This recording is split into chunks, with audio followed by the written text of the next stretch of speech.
灵魂之枝交给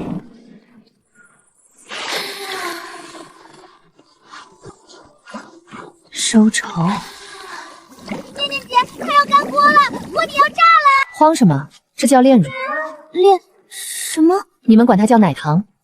牛乳慢火收干，水分蒸发，甜度飙升3倍。不加糖，它自己就是糖。这是我从现代带来的绝对配方，降维打击，懂吗？现代？没事，你当我说梦话。接下来给你看点更邪门的。我一个现代餐饮主理人，竟只穿成了个杂役，我得靠自己这双手为我争点什么。但这个身份不宜太出彩，小命要紧。这是点心，这是棉花吧？掰一块尝尝。念念姐，它入口即化，我还没嚼，它就化了，咽下去就像吞了一口奶香的云。这世上怎么会有这种东西？以前没有，但今天起有了。入口即化，零猪油、零蛋黄，纯乳脂体系。这东西在我那个时代叫分子料理级奶酥，在这儿他们连见都没见过。20年烘焙金浆的底子，穿一趟没白费。念念姐，你到底是什么人？御膳房最厉害的老师傅也做不出这个。一个倒泔水的杂役罢了。翠儿，明早放进点心房备用台，记住，不是你放的，也不是我放的。翠儿，明早放进点心房备用台，记住，不是你放的，也不是我放的。那谁放的？不知道。懂了。听他们说，太后最近正因御膳房做不出好吃的雪花酥而大发雷霆，甚至要砍人。那我就用这一口现代奶酥，好好给他们上一课。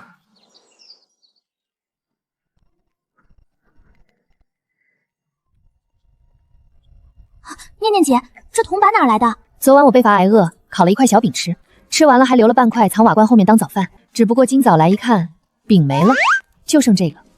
谁偷吃的？不知道。说正事，我昨天晚上交代你的事，没忘记吧？放心吧，念念姐，已经放到备用台上了。那就好。赵嬷嬷用猪油做底，又硬又腻。太后要的入口即化，猪油做不到，但我能。念念姐，你说的这些我一个字都听不懂，但你做出来的东西我嘴巴懂。放心吧，他们很快就能发现。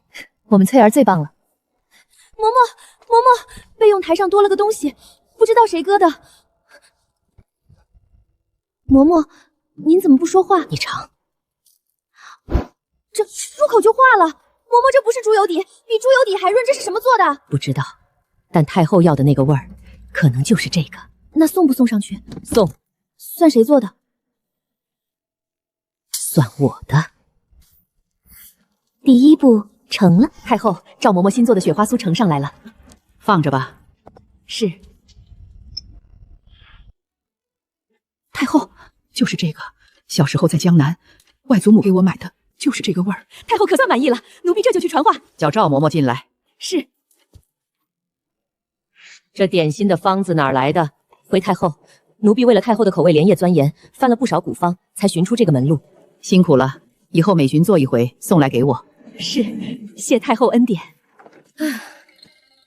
嬷嬷，成了。成了。太后说就是这个味儿。太好了！别高兴太早，方子的事烂在肚子里，谁问都说是我连夜研出来的，听清楚了。方子的事烂在肚子里，谁问都说是我连夜研出来的，听清楚了。听清楚了。翠儿，进来，坐。哼，今早那食盒里的东西到底是谁做的？嬷嬷，我真是在角落里。翠儿，那揉面的手法是新的，料是新鲜的，分明是昨夜刚做的。你去哪个角落捡？是苏念念。哪个苏念念？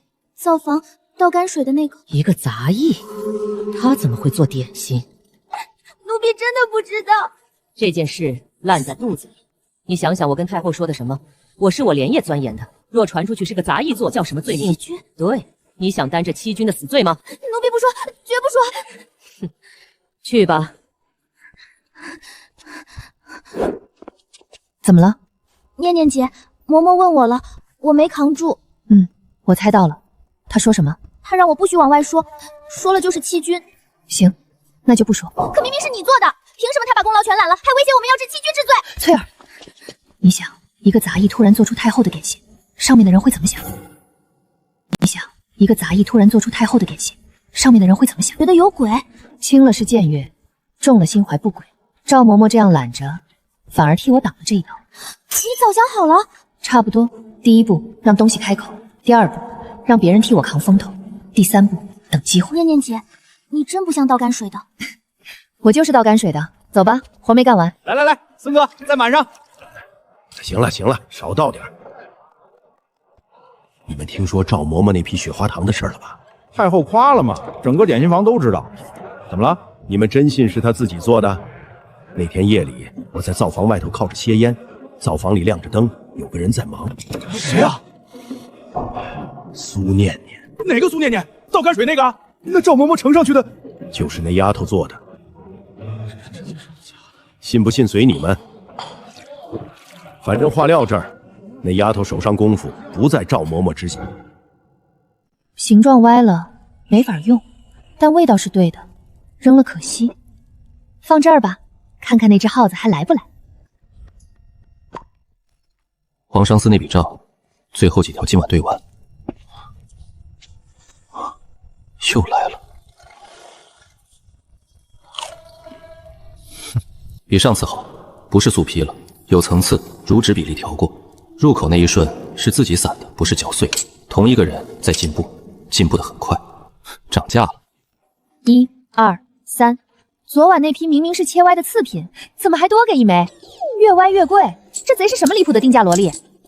这人嘴挑，但钱给的极其爽快。念念姐又被偷了。这次给了3枚。3枚，涨价了。对，我也搞不懂这贼的脑子。念念姐，我跟你说个事儿，昨夜我起夜倒水，看见有个人从灶房方向出来，那人一身玄色锦袍，绝不是普通内侍。我借着月光扫了一眼，有点像宁王殿下。宁王？我借着月光扫了一眼，有点像宁王殿下。宁王？不过也可能是我看花了。翠儿，你想想，堂堂皇子大半夜不睡觉，跑来御膳房造房，偷吃别人剩下的边角料。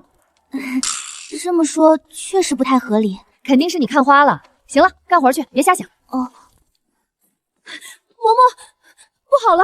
孙大厨今天中午在下人酒馆喝酒，跟人吹牛说那太后夸赏的奶酥，继续说。其实是倒泔碎的苏念念做的，现在底下人都传开了。孙大厨那张嘴，把月底的考核名单拿出来。是。比。嬷嬷，苏念念，她一个杂役也能报？考核没说杂役不能参加，他不是有本事吗？让他来考，去把名单送下去。他要是在所有人面前考砸了，这流言自然就成了笑话。他要是在所有人面前考砸了，这流言自然就成了笑话。嬷嬷高明。好了，下去吧。是。念念姐，出事了！什么事？月底考核名单出了，你名字在上面。御膳房内部考核通过的能升正式学徒，但念念姐你是杂役啊，以前从没杂役参加过。谁把我加上去的？不知道，春信下午拿名单登记，我亲眼看见的。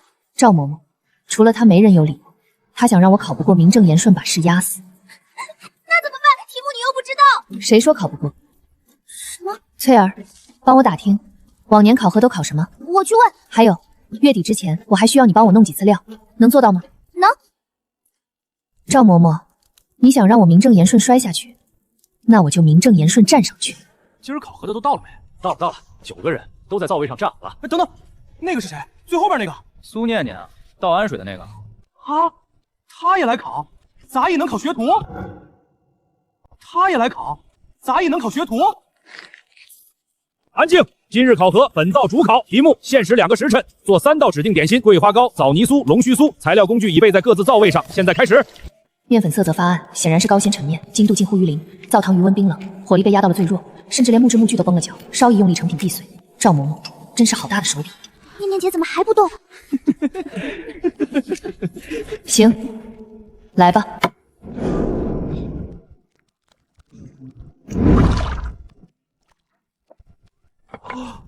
哎，你看那个苏念念，她怎么往面粉里打鸡蛋？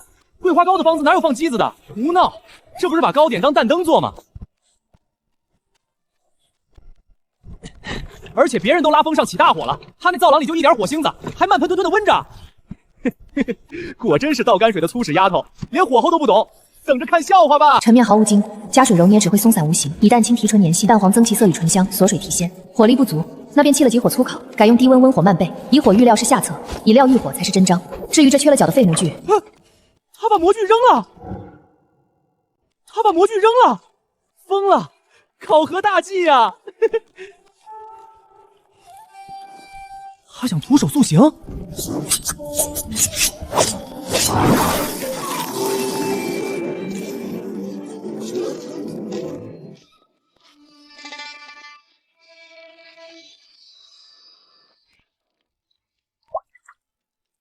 时辰到，所有人停手。中规中矩。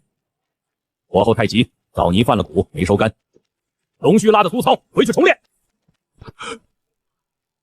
这桂花糕是地狱没用模具。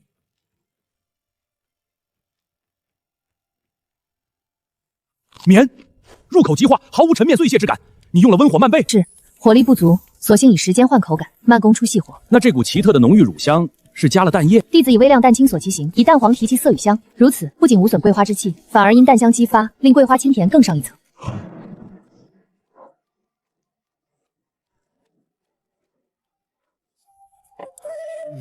这手艺屈才了，简直是屈才了！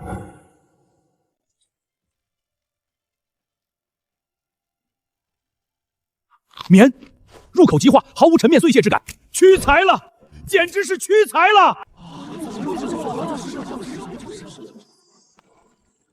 孙大厨，手艺是不错，可规矩呢？考核要求用模具定型，他没用模具，算不算违规？就是规矩不能破。对，我们都用模具了，他不用模具还拿高分，那我们算什么？本嬷嬷不是要为难谁，但规矩是规矩，破了这个例，以后人人都不用模具。本王倒想问问，这必须用模具的规矩是写在御膳房律册里的，还是赵嬷嬷自己定的？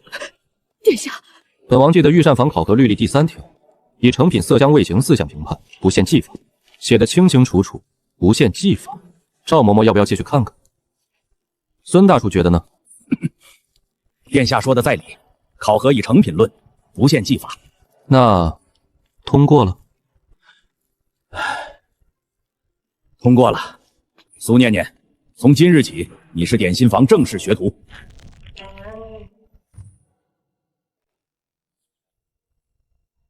站住！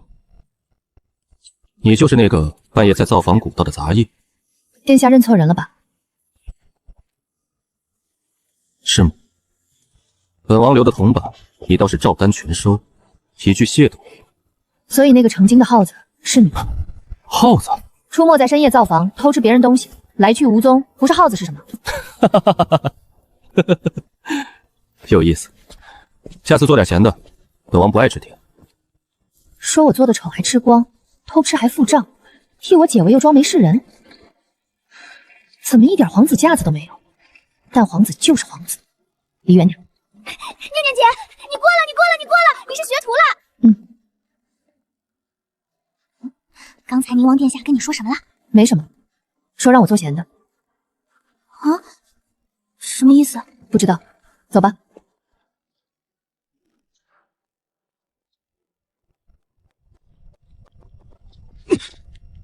你好，我是念念姐，我刚听说赵嬷嬷跟点心房所有人打了招呼，说什么了？说谁跟你来往就跟你一个待遇。什么待遇？没说，但大家都懂。行。念念姐，你不生气吗？生气有用吗？他能不让人跟我说话？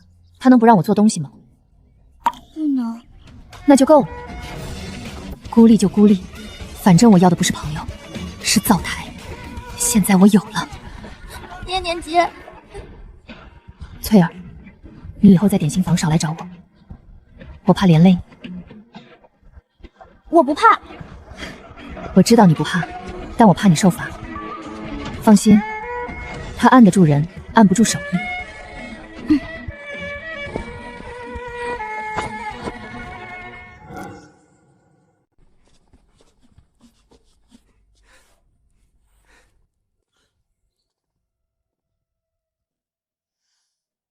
苏念念，今日你的活儿，限时1个时辰，独立做出1炉龙须酥。材料在案板上，方子自己想。哼。龙须酥的糖温一般起多少？那麦芽糖的浓度？行，不叫就不叫。龙须酥的核心是拉丝，糖浆浓度、温度、拉伸速度3个变量。我没做过龙须酥，但我做了20年翻糖拉丝，原理是一样的。太脆，缺韧性。糖稀释能给糖丝加韧性，试试。力度不均，每对折一次，丝就该细1倍，像抻面得匀。都2锅了，时辰快过半了，看着吧。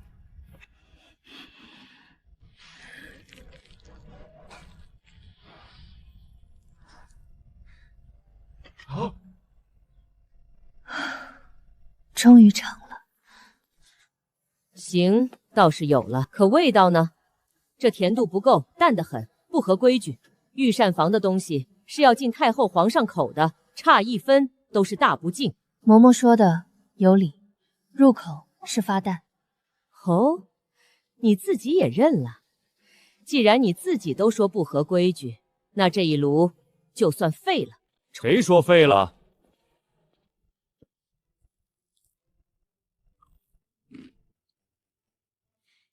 甜度更好，不腻，比咱们点心房平日里做的还讲究。孙大厨说笑了。没说笑。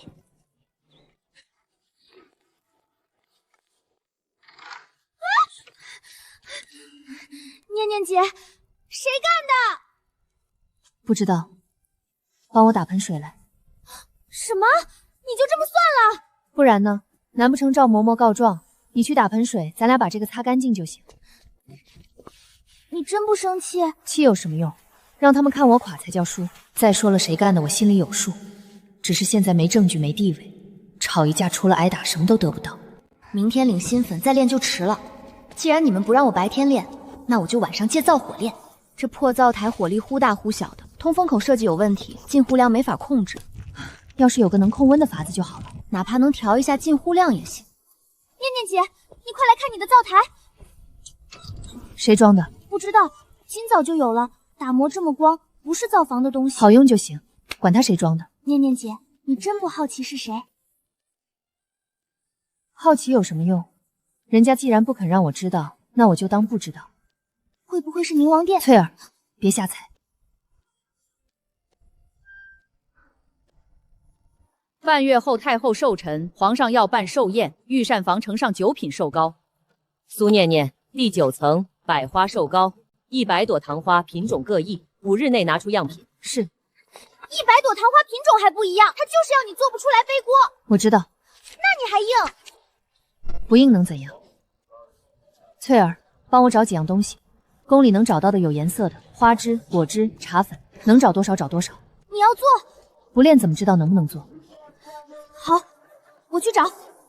还有，去问问孙大厨，古籍里有没有关于糖花的记载，就说我想请教。行，念念姐，你有把握吗？有一半。另一半呢？练出来。赵嬷嬷啊，赵嬷嬷，我确实不会做这东西，但我不会，不代表没人会。温度高了半分，脆。色素加早了，糖还烫，一冲就散，得等温度降到刚好那一些。念念姐，这才2朵。废话少说，给我看着火。念念姐，几更了？不知道。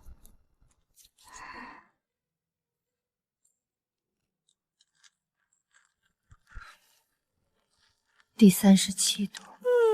才37，后头还有63朵，5天，咱们才过了不到3天。3天3夜，连一半都没到。再来。念念姐，我陪你熬。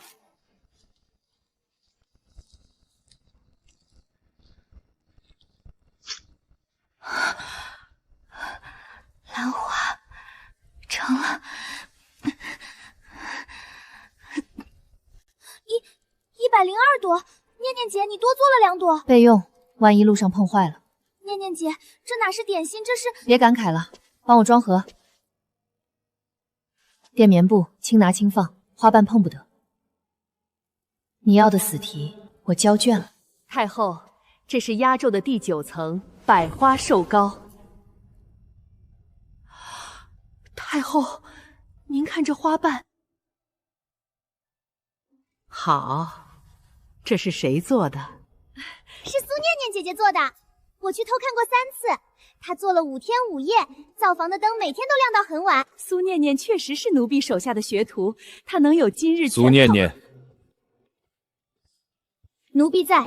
赏白银10两，即日起晋为点心房御点师，不再领学徒差事。谢皇上恩典。5天，他5天做出来了。去请柳上宫来。嬷嬷，这会儿很晚了。去。赵嬷嬷找我何事？刘姐姐，有件事想请你帮忙。说。苏念念留不得，再让她出风头，这点新房就不姓赵了。你想怎么办？找个由头把她调出去，眼不见为净。应年落人画饼，御膳房编制满了，这是明面上的实情，谁也挑不出错。然后呢？宫外有座皇家公膳铺，常年缺个主事，名义上是外放式升迁，实际上出了这道宫门就断了根。御点师又怎样？没了宫里这棵大树，他什么都不是。好，就这么办。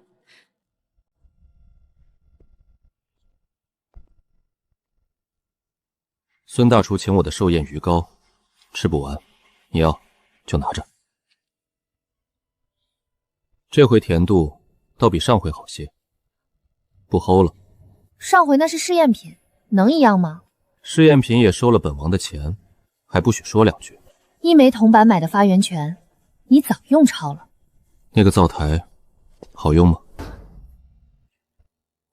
是你？本王皇商司管采买，御膳房设备维护，本就是分内事，别多想。奇怪，配方明明一个字没改，怎么这一口没那么甜了？是糕的问题，还是……算了，今天太累，想多了。这人情欠下了，迟早还。苏念念有调令，外调皇家公膳铺，即日赴任，兼主事一职。柳上宫亲笔签的，理由御膳房编制已满。念念姐，这是要把你撵出宫去！你昨天才进的御点师，今天就把你撵走，他们怎么能这样？翠儿，帮我把那10两赏银取出来。啊？取银子干嘛？托人去宫外寻个手艺好的铁匠，我要订一套模具，图样我自己画。你一点都不生气？他们这是明摆着赶你走。生气有什么用？宫里有宫里的规矩，宫外有宫外的活法。翠儿，你记着一句话。什么？给我一间铺子，我就能让全京城的人都尝到什么叫真正的点心。念念姐，赵嬷嬷，你以为把我踢出宫就完了？宫里只有一个太后，宫外有100万张嘴。皇家供膳铺，这牌子都快烂了。这就是铺子。你谁呀？新来的主事苏念念。里头随便看，反正也没什么好看的。灶台裂了，烤笼锈了，案板上长毛了。念念姐，这地方能用？能用，收拾干净就能用。柳上宫就是让你来这儿自生自灭的吧？他是这么想的，但我可不是。出来了反而好，天高任鸟飞。问题是没钱，赏银10两买模具花去大半，装修、食材、人工样样要钱，还是得从最低成本的做起。翠儿，手头还有多少银子？你的3两2加上我攒的600文，拢共不到4两。够了。够什么？够启动。先不做大的，街头现做现卖，先赚流水再说。可这铺子位置也太偏了，巷子里头谁能找到这儿？酒香不怕巷子深，先休息，明天去申请临街摊位。不行，临街摊位满了，排不进去。我看东街口那几个位子空着，留着的。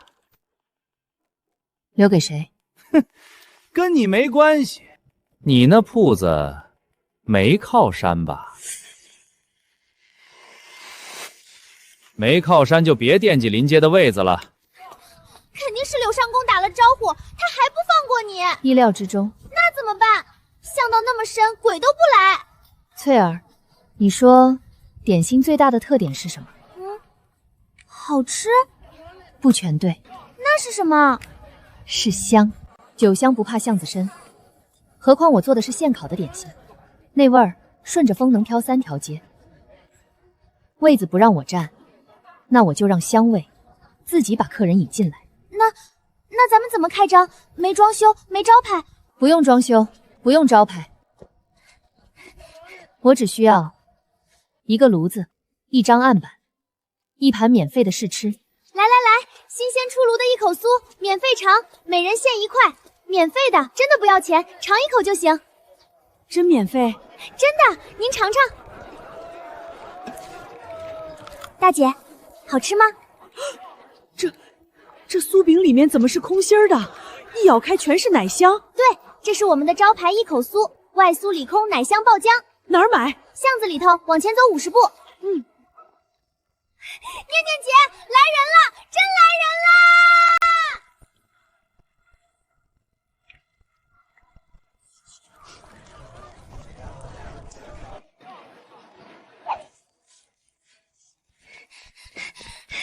念念姐，面粉不够了。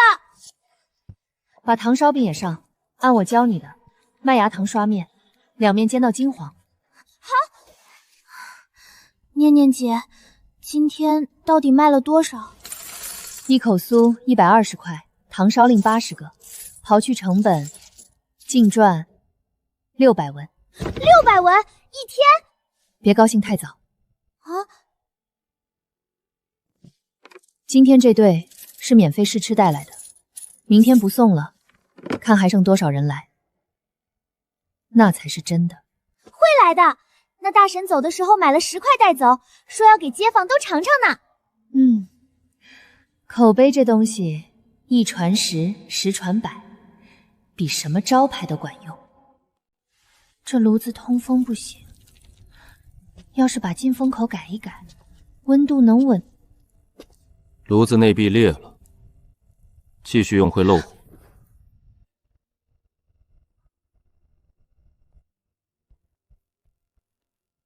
殿下怎么来了？皇上司管到宫外来了？路过，听说有人被踢出来了，来看看热闹。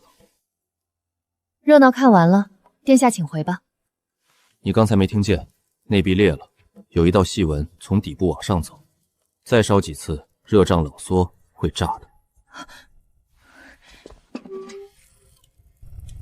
这要是没发现，就炸了，炸在脸上不好看。谢了。谢什么？本王只是路过。东市陈记铁匠铺，做炉子修炉子，全京城最好。报皇商司的名字可以赊账。什么路过？这地方偏成这样，鬼才会路过。念念姐，宁王殿下对你可真上心。他是皇商司的，工扇铺的设备采买归他管，正常公务。可他今天穿便服啊。闭嘴干活。又是他，嘴上说路过，分内事，但穿便服跑到这么偏的地方来。算了，人情记着，迟早还。修炉子，行，拉过来我瞧瞧。姑娘姓什么？姓苏。苏哪个苏？皇家贡扇铺的苏念念。不是，我是问你家是哪里的苏？京城的。怎么了？没什么。你长得像一个人。像谁？10几年前，这条街上有个苏师傅做厨具，手艺顶好，人也实诚。后来出了事，铺子没了，人也没了。那个苏师傅叫什么？苏长河。苏长河是原主的父亲。原主的记忆里只有干巴巴一句4岁没了爹，家道中落。可什么叫出了事？什么叫铺子没了，人也没了？他不是病死的。陈叔，他到底出了什么事？姑娘，炉子拉来，我给你修。旁的事以后再说吧。陈叔，以后再说。原主的父亲绝对不是简单的家道中落。陈叔的眼神分明是怕。他在怕什么？这件事得查。念念姐，走了。走，先把炉子修好，开张要紧。满庭芳。念念姐，为啥叫这个？取自一阙词：甜蜜芬芳满庭院，开点心铺子，没比这更合适的名字了。词是啥？一种诗，反正好听就行。好听。念念姐，开业那天卖什么？3样新品，锦香斋没有的，宫里没见过的，京城从来没人做过的。什么东西？雪顶酥，外壳酥脆，里头爆浆，千层云片糕，桂花酒酿小圆子果糖衣，一口一个。念念姐，这3样我一个都没听说过。对。那大家会买吗？不知道，所以第一天先限量50份，每样都摆试吃。吃过的人会去告诉没吃过的人，这比我自己吆喝管用10倍。蛋奶冻，牛乳2份，蛋黄3个，麦芽糖1勺，小火搅到挂勺，泡芙壳、面粉、鸡蛋、牛乳等等，没有黄油，猪油熔点不对。念念姐，你慢点儿。你把这些都记下来，以后真出了什么事，这方子不能丢。什么叫出了什么事儿？你说的跟交代遗莲似的。防患于未然。写。念念姐，你说话能不能别这么吓人？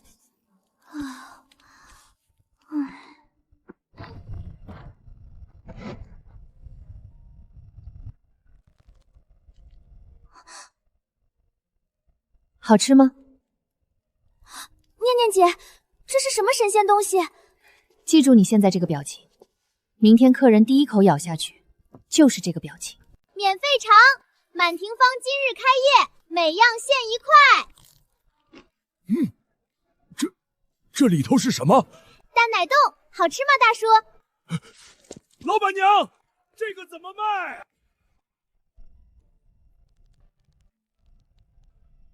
哎，这糕怎么是一层一层的，像云彩？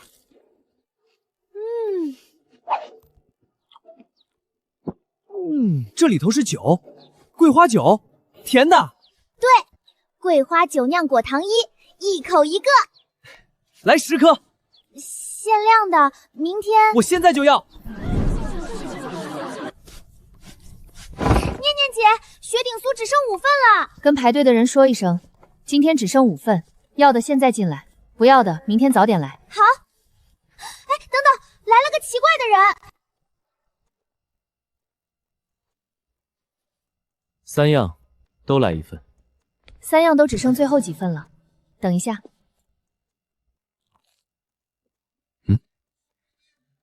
老板，这3样你师傅是谁？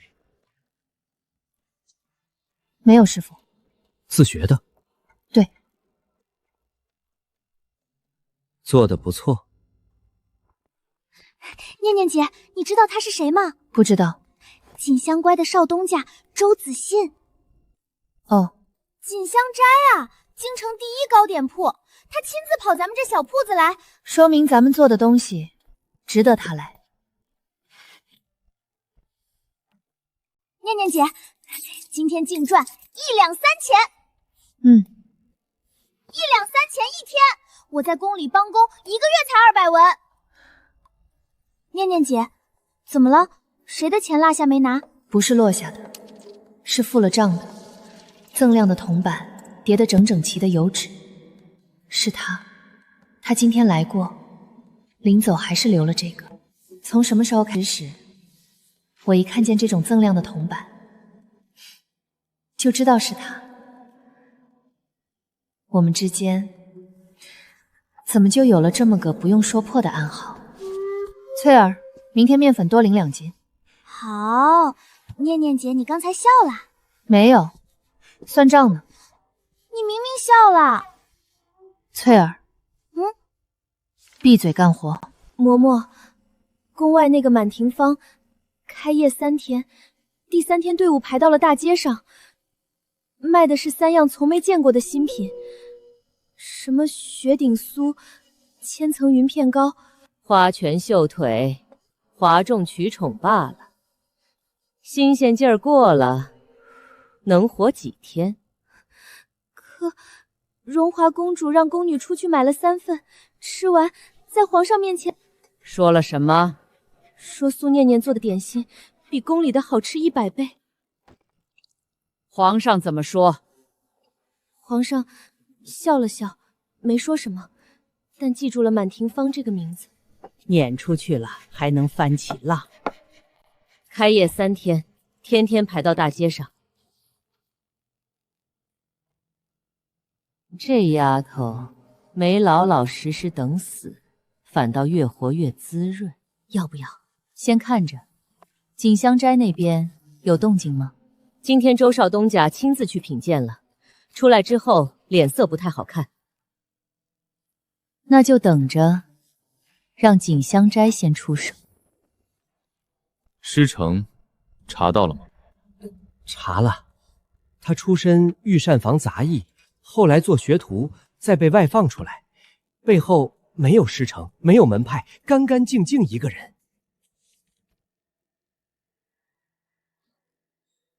没有师承，一个没师承的丫头，做出了锦香斋做不出来的东西。少东家，要不要去打听他那铺子的房契是谁的？进渠道走哪条线？供膳铺的执照批文是从谁手里出的？做生意要从根子上了解对手。是。还有，把咱们的老方子重新整理一遍，我要知道哪些是我们有，他没有。明白。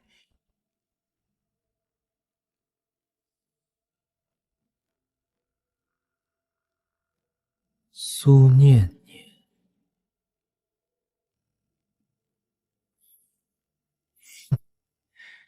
有意思。念念姐，你快出来看！什么时候搭的？天没亮就在了，你看那人。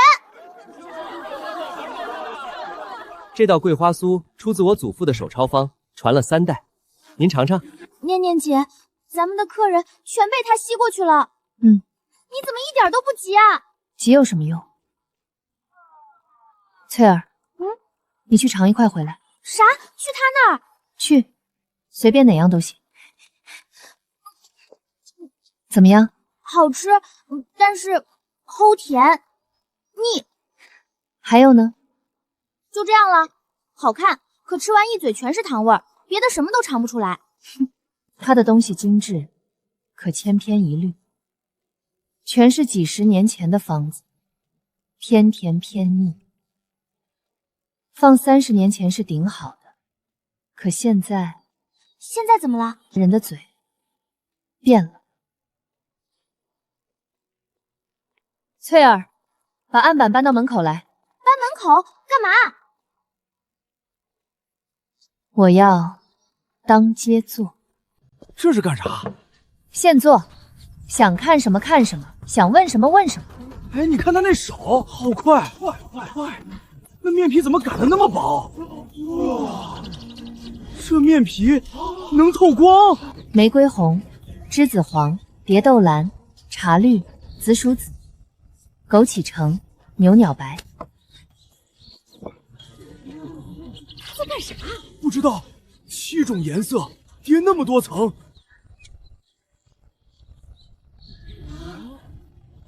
天哪！这是点心，这是画吧？7种颜色怎么做到一点都不混搭？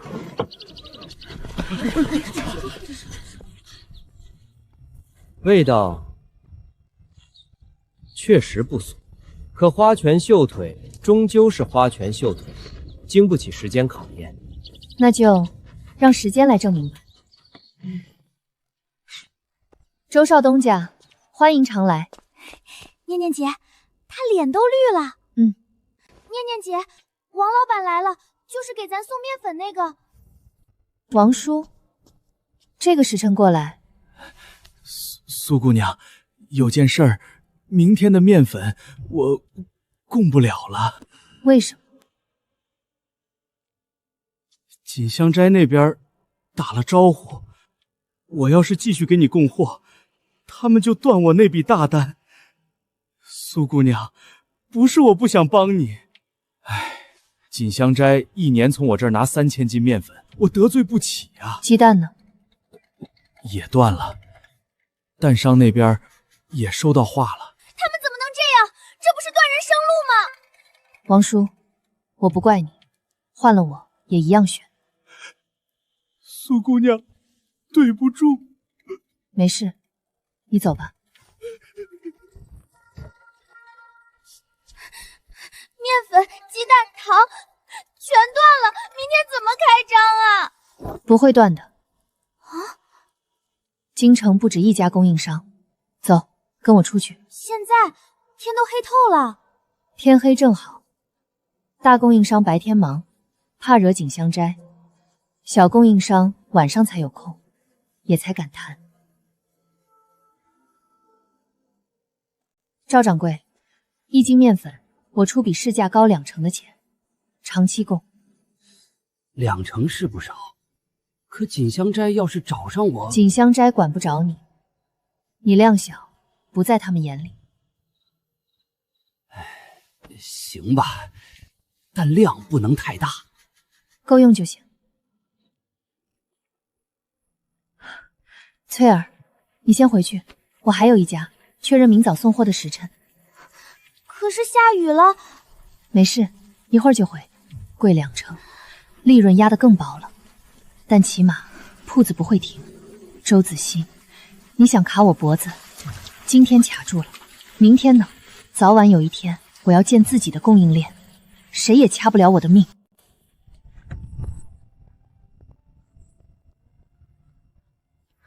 你怎么在这儿？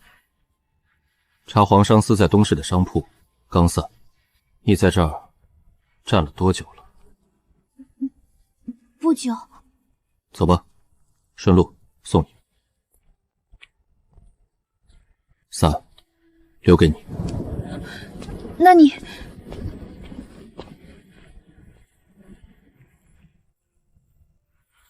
念姐，你回来了，你怎么站外头淋雨？没淋，有伞。谁的伞？捡的。骗人！翠儿，明天的料，面粉辰时到，鸡蛋辰时半，糖40，你盯着。好。念念姐，你脸好红，是不是发烧了？没有，进去睡觉。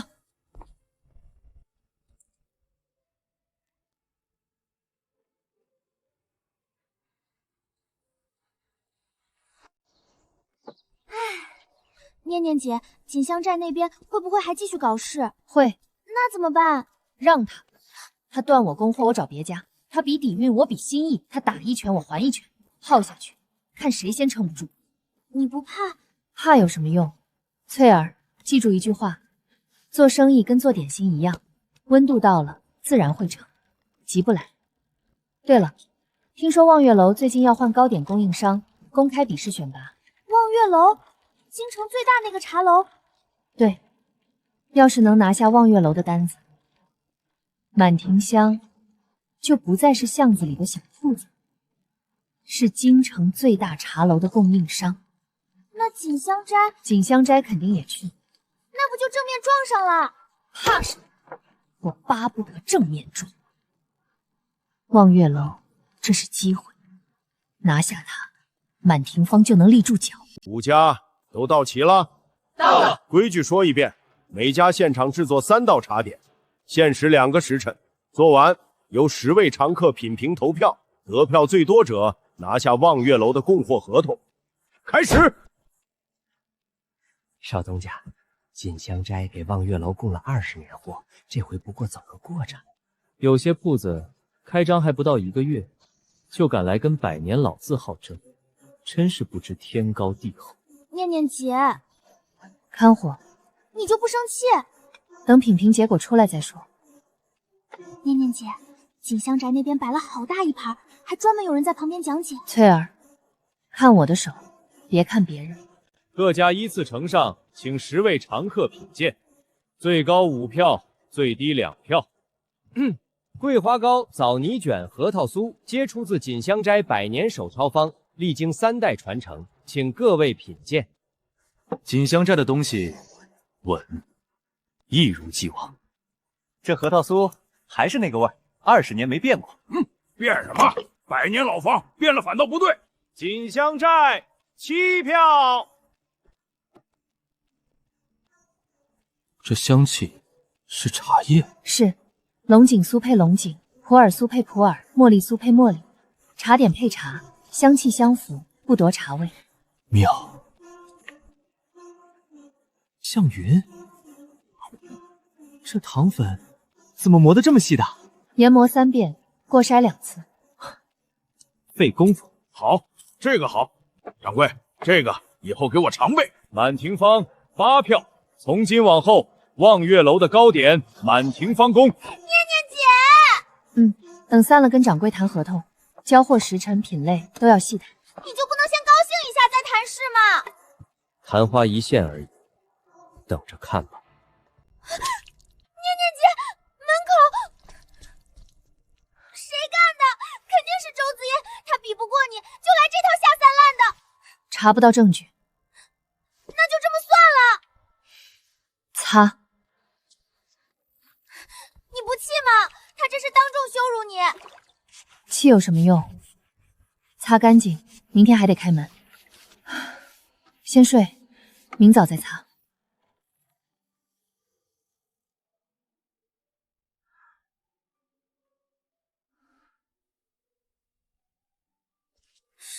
谁擦的？这手法不像街坊邻居随手帮的。你们是谁？路过的。路过，在这站一夜叫路过。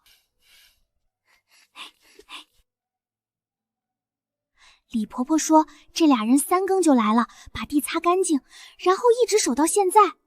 有人问，他们说是皇商司的东市例行巡查。念念姐，你耳朵怎么红了？风吹的。哪来的风？今天一丝风都没。翠儿，把今天的面粉备好。好。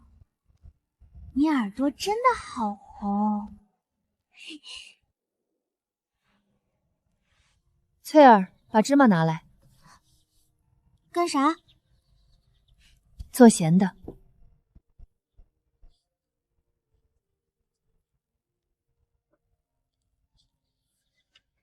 送去皇商司，交给宁王殿下。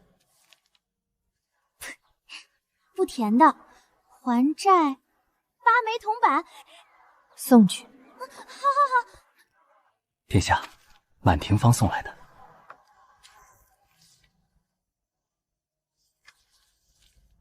椒盐不甜，原来他记住了。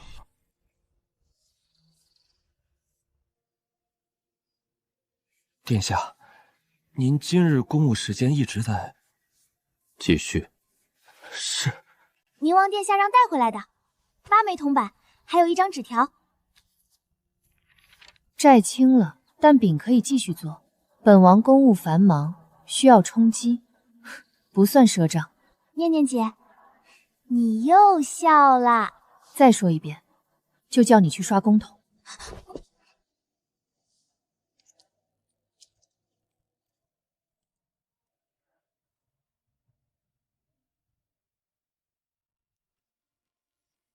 念念姐，荣华公主的手谕。念。宫中传旨，2月后举办3年1度的百味宴，面向全国征选参赛厨师。赵嬷嬷代表御膳房，周子清代表锦香宅。然后呢？苏念念姐姐也要参加，这是本公主的意思。念念姐，去吗？赵嬷嬷去，周子熙去，我不去，说得过去吗？那就去定了。去。念念姐，公主的推荐信是有了，可参赛得有官方资质或者名门推荐，你哪个都没有啊。我知道。那怎么办？公主的面子够不够用？够不够用，报个名试试就知道。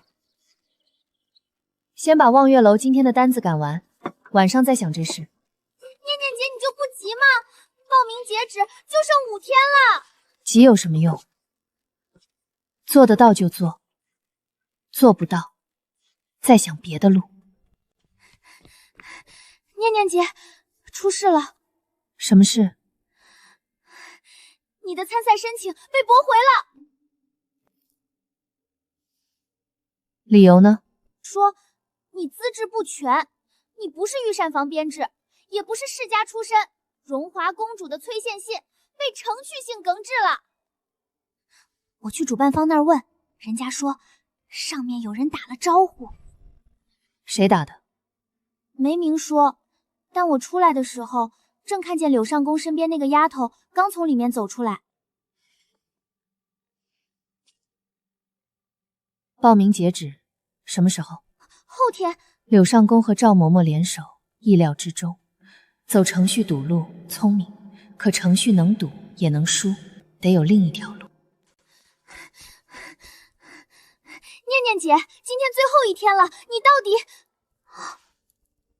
这是什么？刚送来的，皇商司出具的官方证明，满庭芳糕点铺属皇商司管辖官方供应体系，经营者苏念念具备百味宴参赛资格。皇商司，这是……你看落款。谢凌渊，他什么时候？你找他帮忙了？没有，我没找他，是他自己出的。那他怎么知道你被驳回了？送去主办方，赶在截止之前。我去。我没找他，没跟任何人提起过，可他知道了，他什么都知道。什么？报名通过了？是，今早皇商司补了一份文书，盖的是宁王私印，主办方不敢驳。谢凌渊，他凭什么插手？这跟皇商司有什么关系？满庭芳挂着皇家公膳铺的底子，名义上确实归皇商司管。他这么做，挑不出毛病。那怎么办？不怎么办？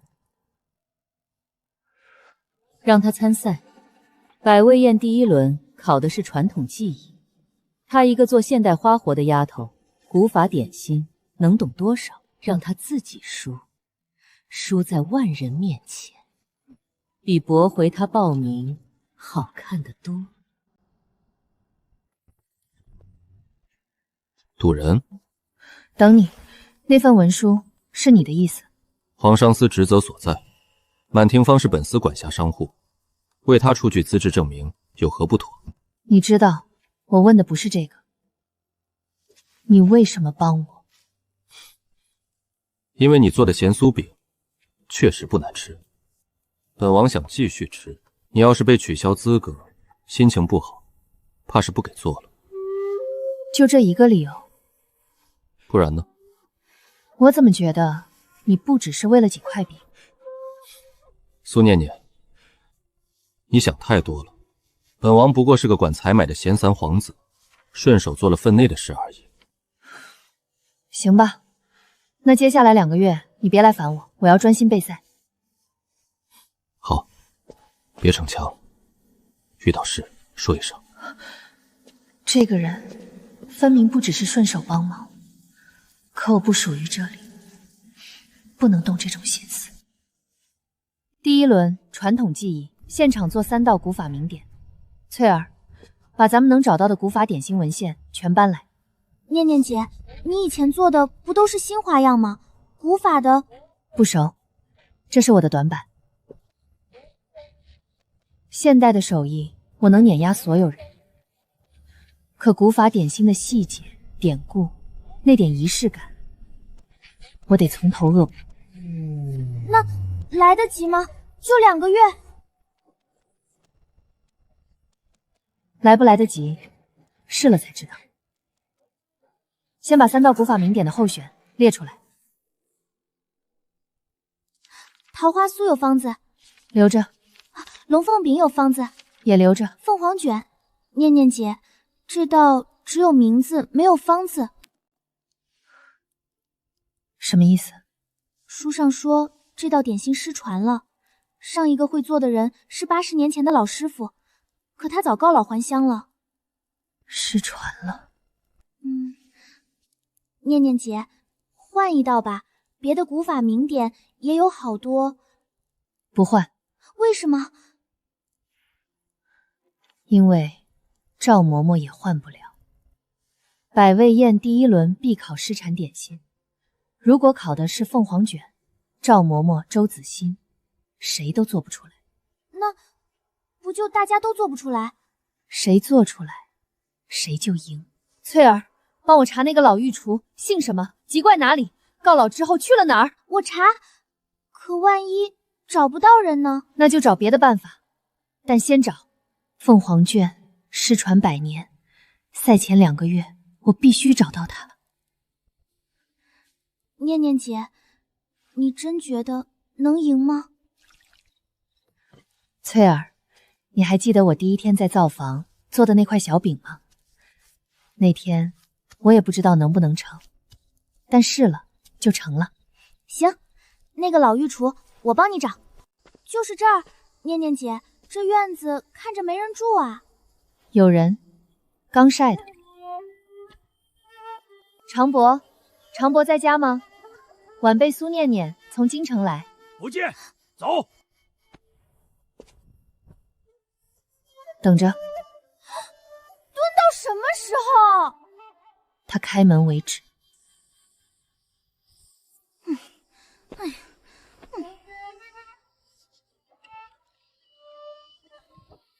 念念姐，天都黑了。你去镇上找个地方住，明早来接我。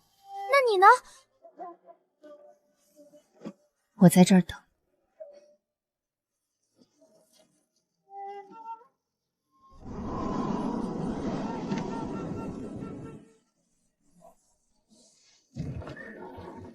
你还没走？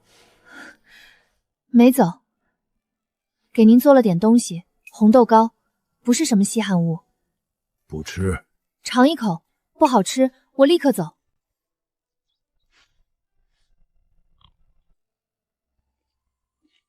红豆煮了多久？4个时辰，中途换了2次水，去色。糖呢？红糖打底味，收锅时加了一点蜂蜜锁水。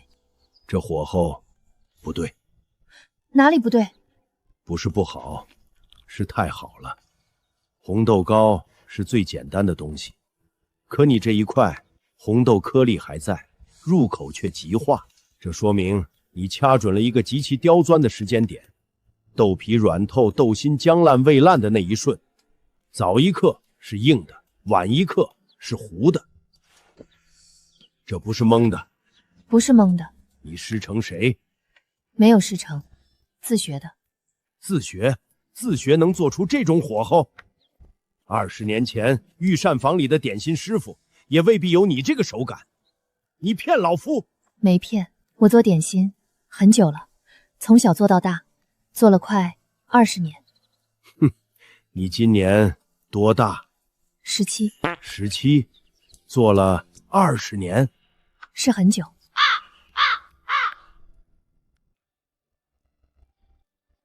进来吧。我帮常伯扫了3天院子，通了灶台火眼，劈了2天柴，做了4道点心，请常伯指点，每道都被挑出毛病。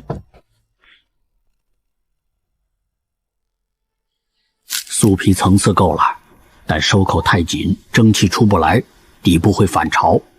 看底部这一圈已经粘了，怎么改？收口留一线缝，御膳房叫留气口基本功，现在没人教了。还有呢？你倒是不客气。您愿意说，我就愿意听。哼，做给我看你最拿手的，不是传统点心，是你自己的东西。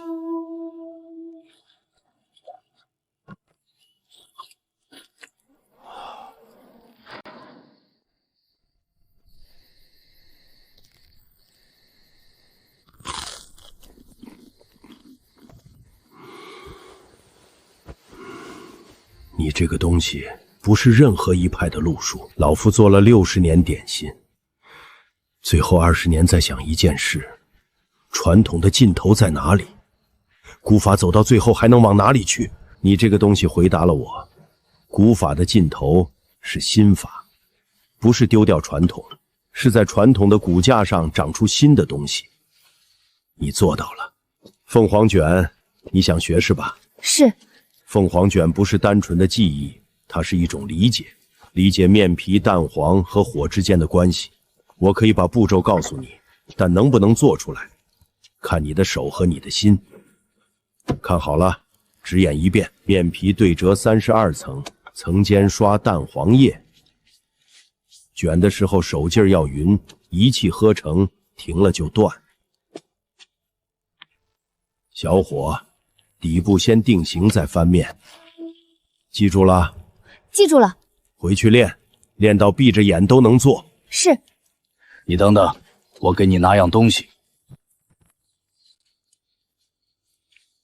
这古方放在老夫这里也是落灰，学会了就是传承了。你若在百味宴上丢人，就是给老夫丢人。不会让您失望。面不错，你可以试试。殿下的公务覆盖面真广，青山镇都管得着。皇商司在镇上有个茶叶仓库，例行检查。哦，那殿下检查完了？快了。快了是多快？看情况。什么情况？你问题很多。你出现在这里更奇怪。京城到青山镇半天路程，殿下什么时候到的？昨天。昨天我也是昨天到的。巧。是挺巧的。昨天我在长博门口蹲了一整天，从早到晚一个人，天黑了翠儿走了我还在蹲。殿下昨天到了之后在哪儿？仓库。仓库在镇哪边？镇西。长博家在镇东。所以殿下不可能看到我蹲在门口。但你刚才说恩的时候，一点都不惊讶。苏念念，你审案挺有一套。殿下没回答我的问题。什么问题？你是碰巧在这里，还是跟来的？本王的茶叶仓库确实在镇西，但昨天验完之后没什么事，随便走了走，走到镇东确实看见你蹲在一户人家门口。然后呢？然后没然后，看了一眼就走了。看了一眼？从早到晚。你想多了，本王没那么闲。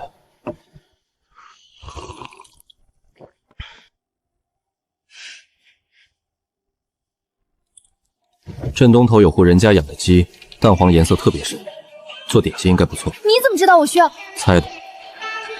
回京路上小心，来的时候有人跟着你，身上带锦香斋的腰牌。什么？你……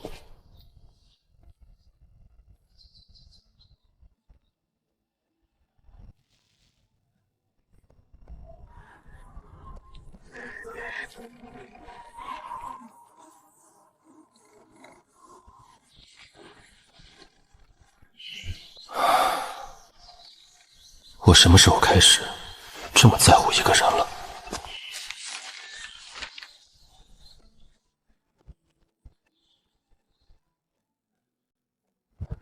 回京路上派2个人跟着他，不要让他发现。是，殿下，保护到什么程度？不要让他受伤，也不要让他知道。念念姐，你买这么多鸡蛋干嘛？做凤凰卷，镇东那家的蛋黄颜色深。你怎么知道的？有人告诉我的。谁？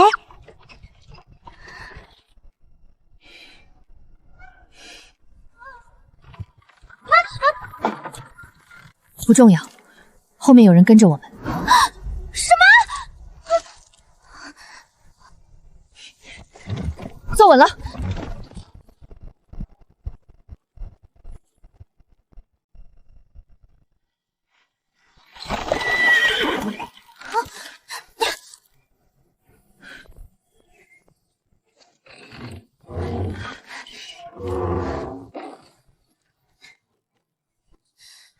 吓死我了！念念姐，那2个跟踪的人怎么一进城就不见了？京城人多眼杂，周子欣不敢太张扬。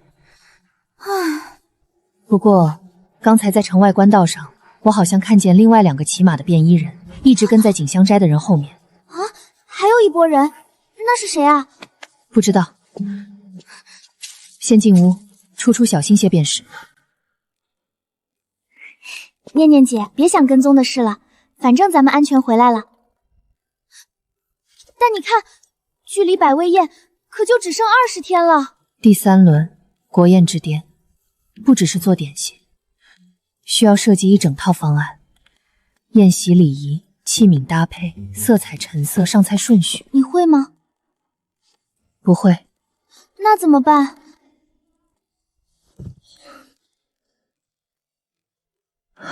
不行，不能什么都找他，钱太多了。找谁？没谁。念念姐，是宁王殿下吧？你为什么不愿意找他？他明明愿意帮你。就是因为他愿意。一个皇子，为什么对一个糕点铺的老板这么上心？因为你做的饼好吃。一碟饼值得他从京城跑到青山镇，值得他替我查鸡蛋品质，值得他给我出参赛资质文书。要么他有所图，图什么我还看不透；要么什么？没什么。要么他跟我一样，自己都还没想明白为什么。我是穿越来的，我不属于这里，我随时可能消失，凭什么让人对我动真心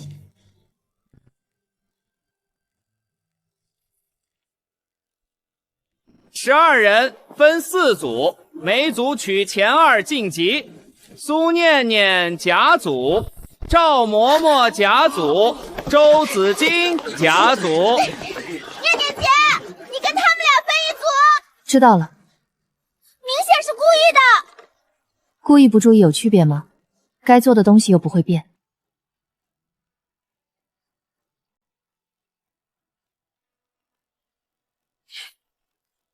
甲组题目：龙须酥、凤凰卷、白果糕，限时2个时辰，开始。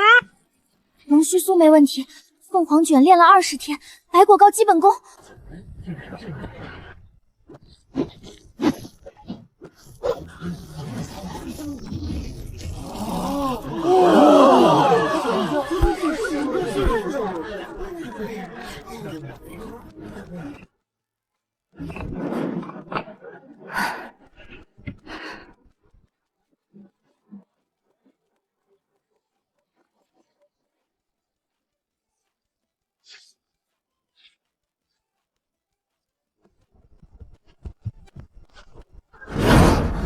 他那个折法，你们看见了吗？好像在哪儿见过。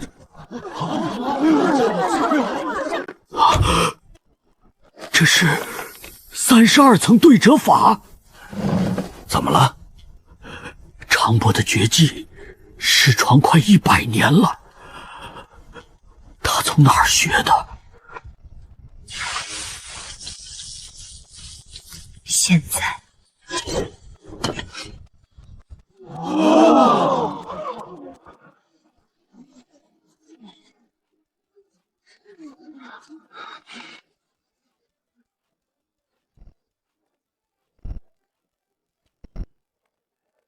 时辰到！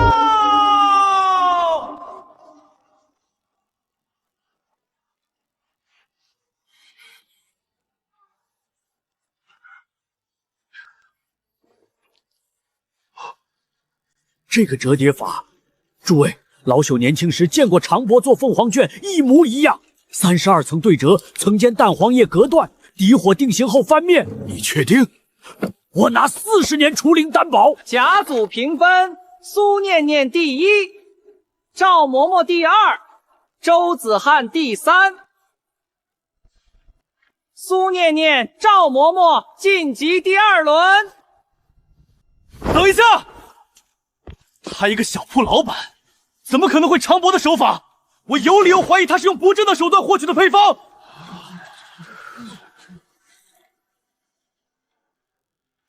我来说2句。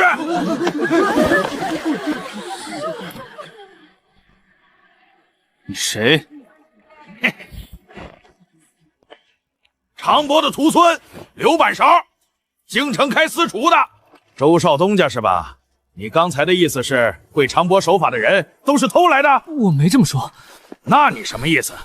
我师爷愿意教谁是他老人家的事儿，他看上谁的手艺，想把东西传下去，还得跟你锦香文报备一声。我只是合理质疑。行，那我告诉你，半个月前我去青山镇看师爷，老头亲口跟我说的，来了个小丫头，手上有东西，我把凤凰卷教她了。哼，你信不信随你，不信的话，青山镇镇东第3户，你自己找他对质去。不过我劝你带点好酒去，空手上门，我师爷的扫帚不认人。质疑完了，那我走了，魏之堂还等着出晚事呢。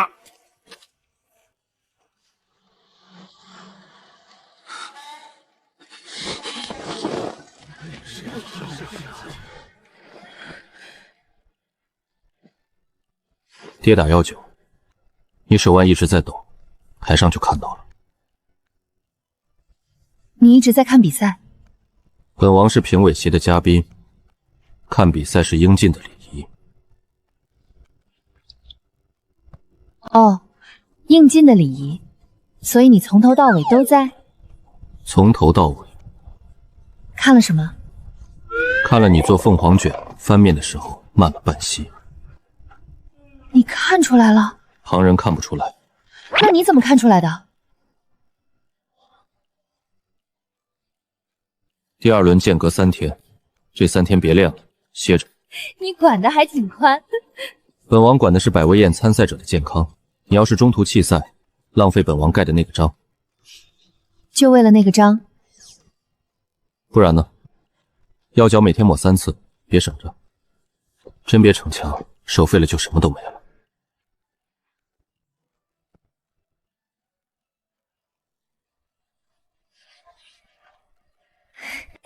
念念姐，第1名，你是第1名。你怎么笑成这样？我没笑。你明明在笑，手里拿的什么？跌打药鞘，谁给你的？药铺买的。后台哪来的药铺？念念姐，你又骗我！翠儿，帮我去打盆热水泡手。对了，那个刘半勺你认识吗？不认识，今天第1次见。那他为什么帮你？他是常伯的徒孙，自家师爷的手艺被人当众质疑，他能不吱声？换了你师父被人说，你也得跳出来。有人给你撑腰？不是撑腰，是讲道理。行了，第1轮过了，接下来歇3天。谁跟你说的？你自己说的啊！刚才有人说手废了，什么都没了。赵嬷嬷，百味宴之前你我不对付，锦香斋和御膳房各占一头，井水不犯河水。但现在多了个人。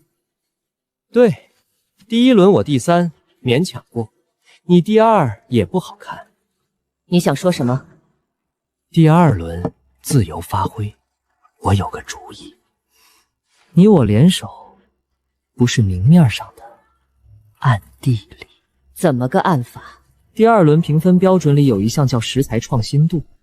如果比赛前1天，苏念念常用的那几种食材突然断供，她临时换食材，发挥打折，而你我准备充分，赢面就大了。周少东家，你堂堂世家子弟，用这种手段，不怕传出去难听？赵嬷嬷在御膳房压了他2年，用的手段比这好听。他常用什么食材？鲜牛奶，全京城就3家供应商，断2家就够了。就这么办。鲜牛乳到了吗？念念姐，王姬说明天的牛乳供不了。为什么？说奶牛病了。另外2家呢？张记说被人预订光了，整整1个月的量一次付清。李记今天关门了，说家里有事歇业。3家全断了。全断了。念念姐，明天比赛，你那个4季花园需要大量鲜牛乳做奶冻层。我知道。怎么办？那就改方案，奶冻层减到2层，另外2层用果冻替代。来得及吗？来得及。今晚重新调配方。你去睡，明天一早跟我去赛场。我不睡。去睡。明天你得帮我搬东西。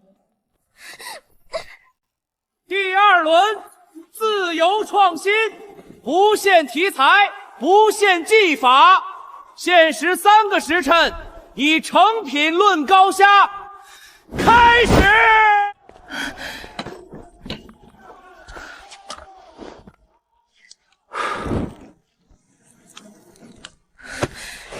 通风口被堵了，不是意外，是有人提前做了手脚。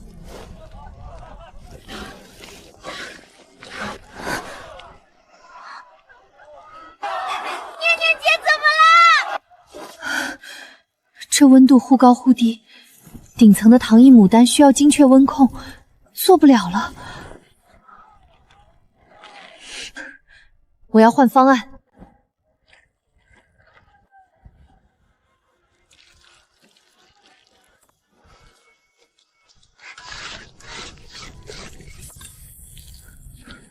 火不稳，糖浆结晶速度会失控，必须在半炷香内找到替代热源。糖衣牡丹要精确温控，没有了，但我还有另一招，现代比赛时用过的应急技法——冰花，利用温差让糖浆在冷石板上瞬间凝固成冰晶状，不需要精确温控，只需要一块够冷的石板和一锅够热的糖浆。翠儿，什么？去后台找块大石板。用井里的冰水反复浇透，越冰越好。什么？快去！念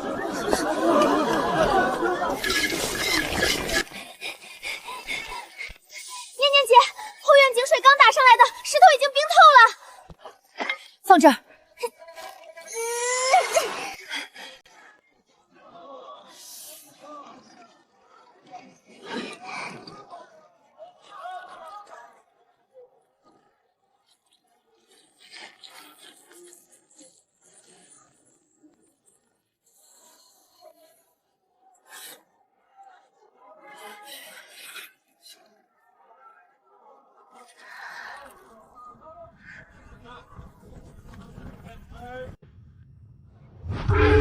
时辰到！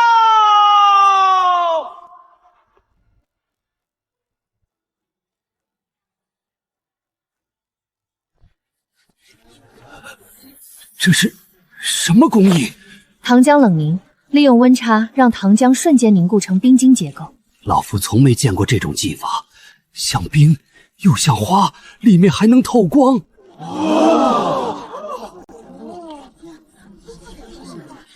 春花香，夏果香，秋奶香，冬这个冰花入口是什么？是薄荷，微凉的。对，糖浆里加了一点薄荷汁，入口有冰凉感，对应冬天。妙！苏念念最高分，苏念念最高分。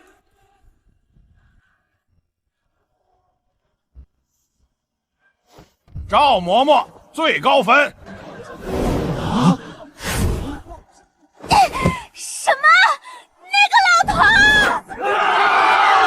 这不对吧？那个冰花明明比凤凰好看多了。第3个评委怎么回事？本王有个疑问，苏姑娘宫位的通风口为何堵了半边？比赛公平性是否应该查一查？一位选手在设备被人为破坏的情况下完成比赛。宁王殿下放心，赛后一定彻查。好。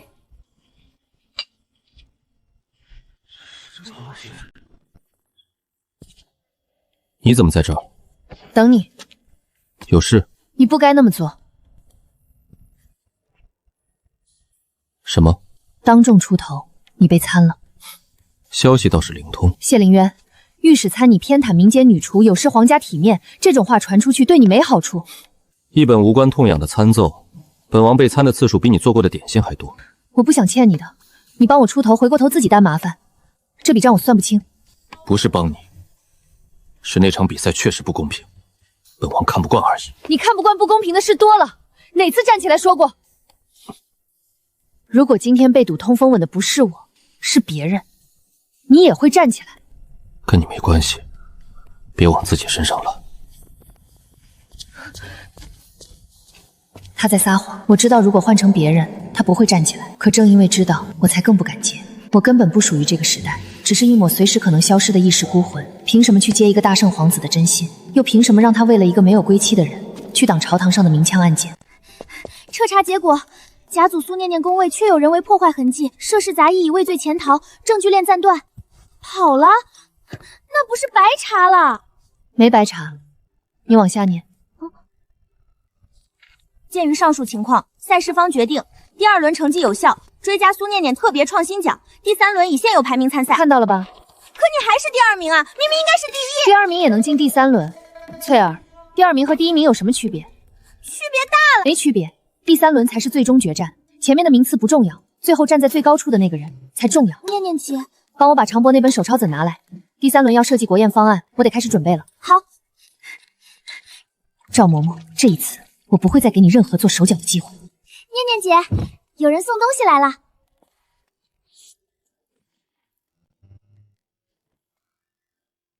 第3轮用得上。另外，明日会有一位姓何的老工人来你铺子，他在宫中管了30年宴席陈设，你有什么不懂的问他，不必谢。又是宁王殿下。念念姐，他对你真好。他对皇商司管辖的商铺都好。念念姐，你自己信吗？看书，别吵。念念姐，门口有个人找你。谁？不认识，说是柳上宫身边的人。让他进来。苏姑娘，奴婢姓孙，在柳上宫身边当差。柳上宫派你来的？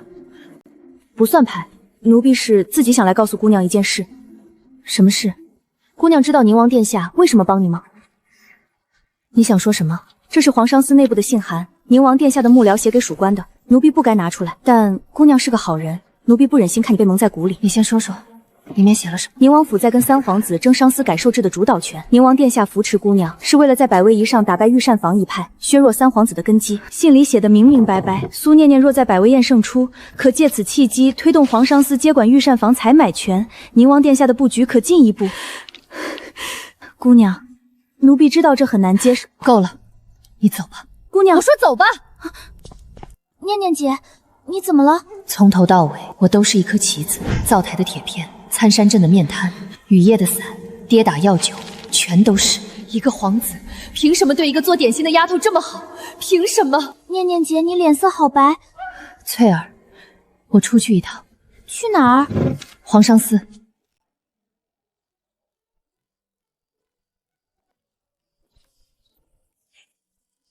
你怎么在这？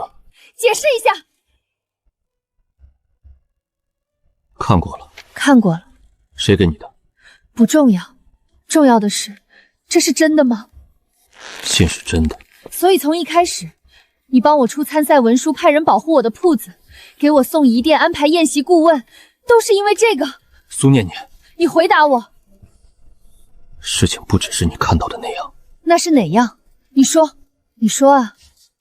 告诉我，铜板是为了布局，灶台是为了布局，伞是为了布局，青山镇也是为了布局。你告诉我，我好死心。信是真的，但事情不只是你看到的那样。那你倒是说清楚啊！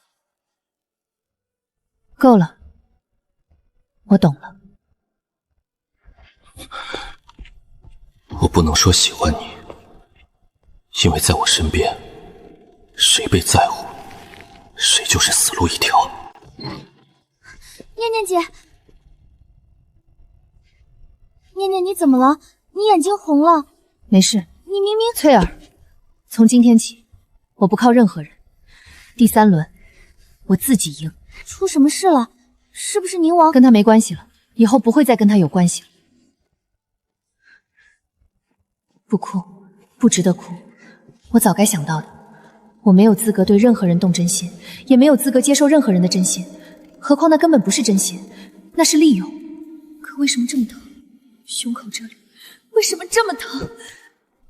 殿下，苏姑娘那边不必再过问她的事了。可如果没有我们的支持，她说不靠任何人，那就让她不靠。殿下，下去吧。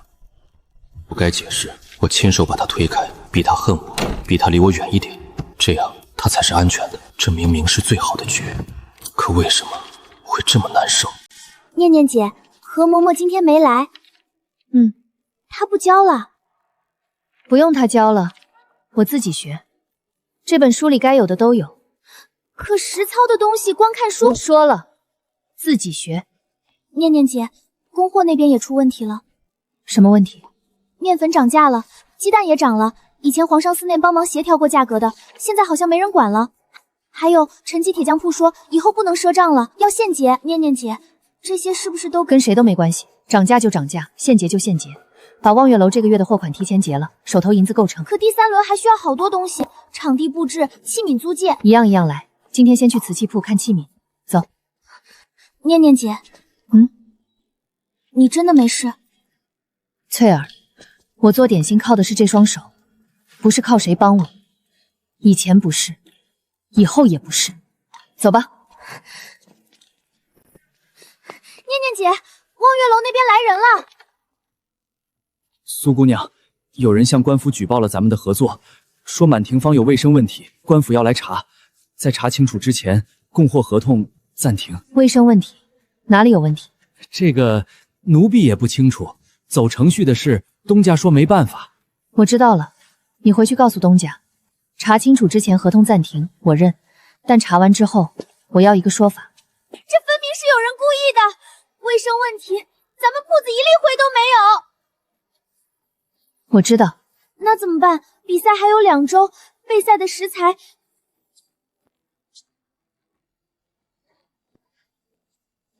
去采购。供应商那边也被打招呼了。京城不只有这几家供应商。走，去京郊。大叔，鸡蛋怎么卖？我要50斤。50斤？你们城里来的？对，我开点心铺的，要用。成，但我只有30斤，剩下的你得去隔壁庄上问。行，30斤我全要了。念念姐，要不咱们去找宁王殿下？不去。可殿下之前对你那么好，好是为了什么？我现在不确定，在我确定之前不会去找他。念念姐，咱们就不能雇个人帮忙吗？雇人要钱，钱现在不够。可以跟宁王……翠儿，再说一次，叫你去刷公桶。殿下，满庭坊的望月楼合同被暂停了。他现在自己去京郊采购食材，一趟4个时辰。殿下，要不要……说了不过问。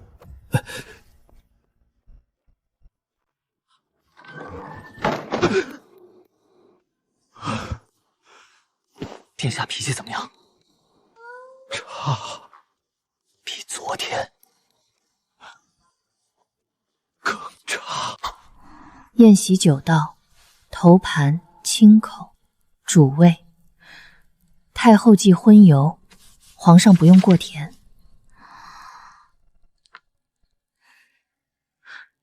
翠儿，去床上睡。我不困。你已经睡了。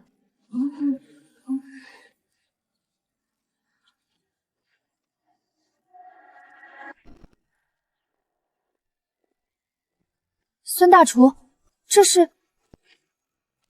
老友叙旧，顺带拿了些，你别嫌弃。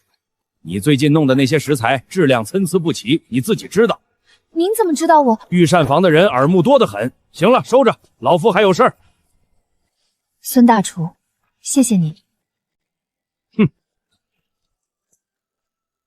老夫是看好百味宴上有好戏看，不是帮你。第3轮好好做，让老夫也长长见识。好东西，这牛扰比京郊西要收的好多了。孙大厨真是好人。念念姐，是不是还有人在暗地里帮你？孙大厨不是无缘无故出现的人，这些东西需就去常务那儿拿。常伯在青山镇，孙大厨平时不去京郊，是谁让他来的？算了，不想了，不管是谁，先用起来。父皇，苏念念姐姐被人欺负了。哦，怎么个欺负法？就是有人故意断她供货，举报她卫生问题，她都要去京郊自己拉鸡蛋了。百味宴还没开完，场外就这么多小动作。朕知道了。父皇不管吗？朕管了。今早下了口谕，百味宴期间任何参赛者不得受到场外干扰。真的，父皇最好了。好了，下去。朕不是为了他，是为了百味宴的规矩。反正结果一样。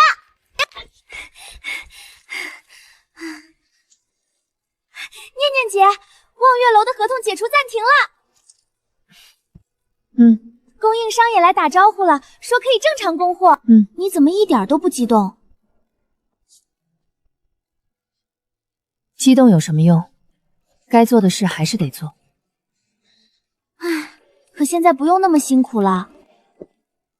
还有10天，10天，9道御点，一套完整的国宴方案。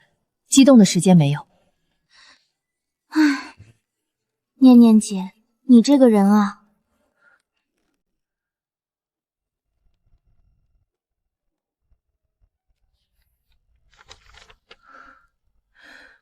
是谢灵璇清瘦利落的字迹，写的是皇上司改制的时间线、节点和批注。若借苏念念之事推动改制，不可因私废公，更不可令他涉险，此路作废。念念姐，你怎么了？没事。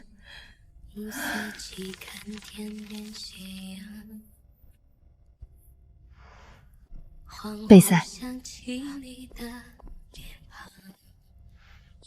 你眼睛红了。翠儿，那封信是柳上宫断章取义给我看的。什么？他早就把那条路划掉了，1个月前就划掉了。那你们之间？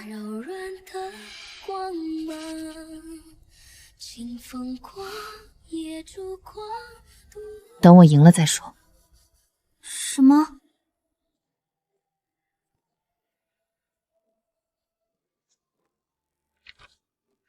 等我赢了再说其他的事。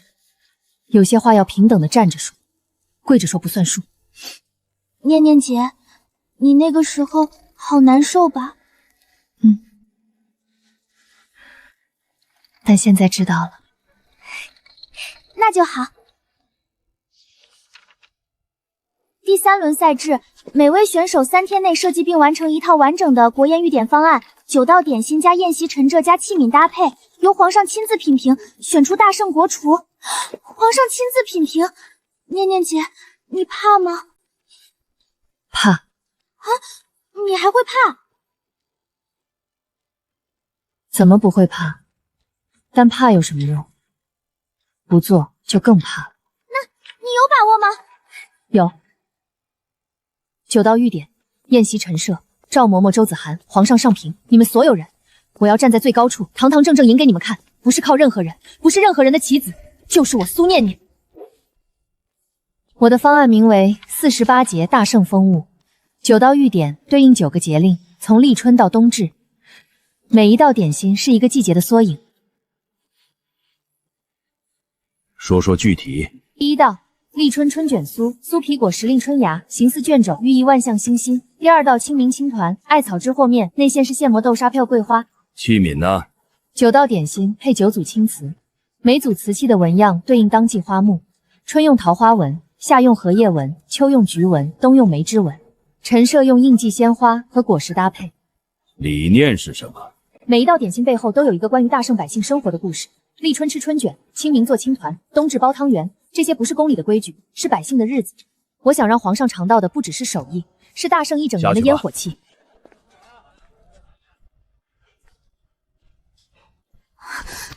怎么样？方案过了。太好啦！那接下来才是硬仗。9道点心，2天时间做完，加上陈设布置。翠儿，今晚开始不睡了。不睡？你可以轮换着眯一会儿，我不行。念念姐，走吧，先把食材清签单理一遍。面粉够，鸡蛋够，豆沙要现磨，明早开始。南瓜汁，翠儿你去蒸南瓜。艾草买好了。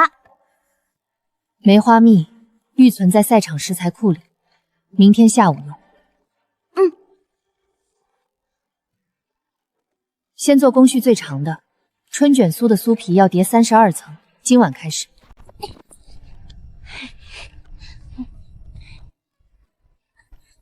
念念姐，你看那个梁师傅，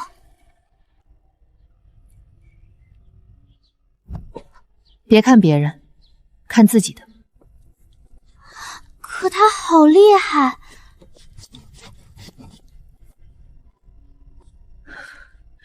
他是厉害，所以我们更不能分心。翠儿，去食材库把梅花蜜取来。好。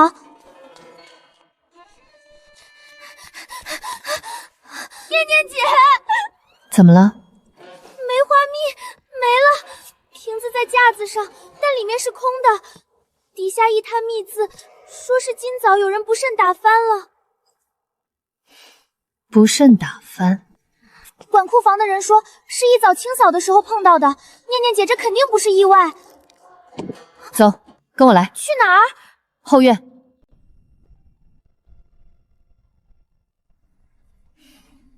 够了。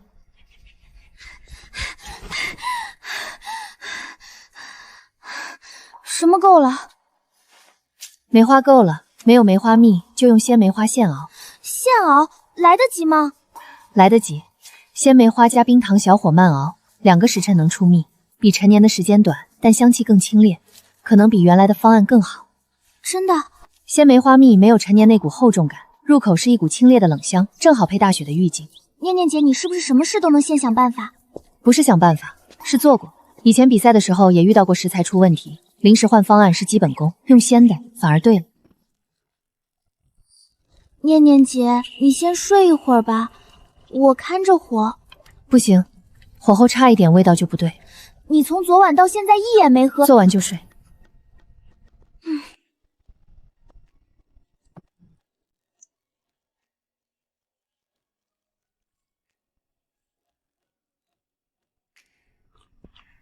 比原来的好。最后一节，雪梅酥的酥皮明早做，其他8道都完成了。现在睡2个时辰，天亮起来收尾。好，你去里间躺着。不用，这就行。翠儿你也睡，天亮叫我。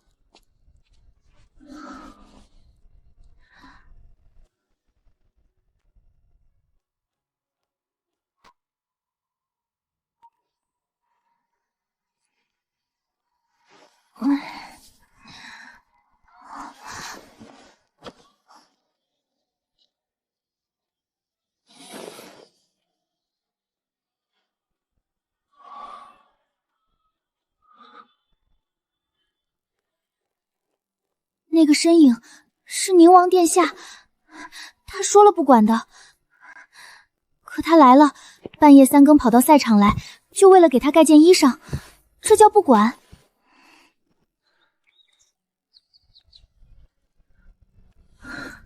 这是谁的衣服？先不管了，还有正事呢。翠儿，起来了，最后一天，来了。雪梅酥的酥皮开始。念念姐，好漂亮。好了，好了，好了，能做的都做了，剩下的交给皇上。念念姐，你会赢的。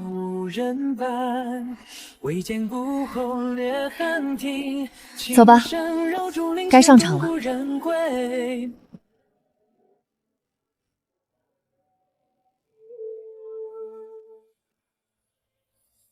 品评开始，第一位，梁师傅，山河万里。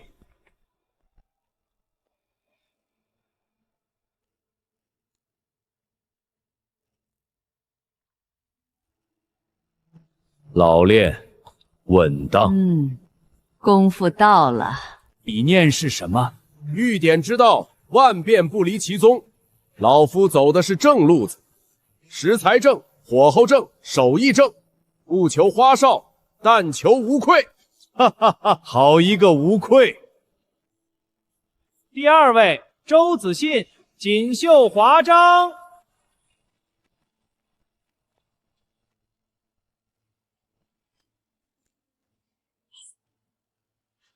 味道呢？回陛下，朕问的不是你，朕问的是他。他告诉朕的只有好看，形式精美，但内容略显单白，匠气稍重。不过工艺确实了得。多谢点评。第三位，赵嬷嬷，百寿延年。这个好，讨喜。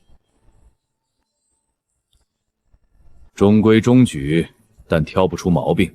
老奴在御膳房20年，做的都是太后和陛下爱吃的，不敢标新立异，只求稳妥。稳妥。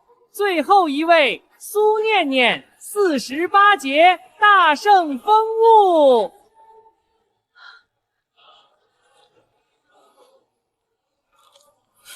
这个茶味不是拌进去的。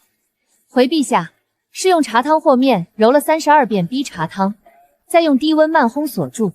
吃的时候，茶香是从面里透出来的，不是附在外面的。好漂亮！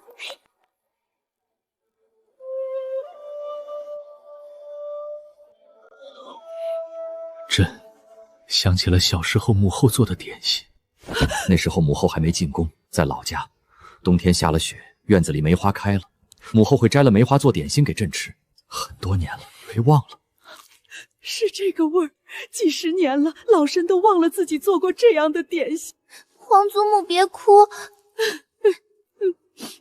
不是哭，丫头，你怎么做出这个味道的？回太后，民女不知道太后从前做过什么，民女只知道冬天的梅花应该是什么味道，是冷的、清的，让人想起家的。好孩子。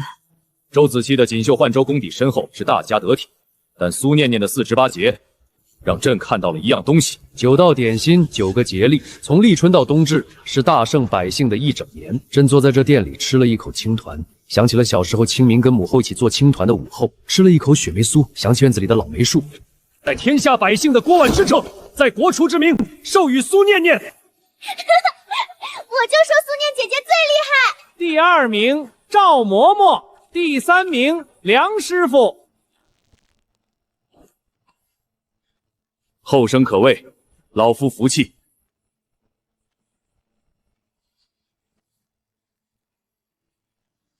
他那一下点头是什么意思？是做得好，是我知道你能赢，还是算了，等结束后再说。我有话要对他说，现在不是时候。恭喜苏姑娘，国厨大人！念念姐，你赢了，你赢了！赢了。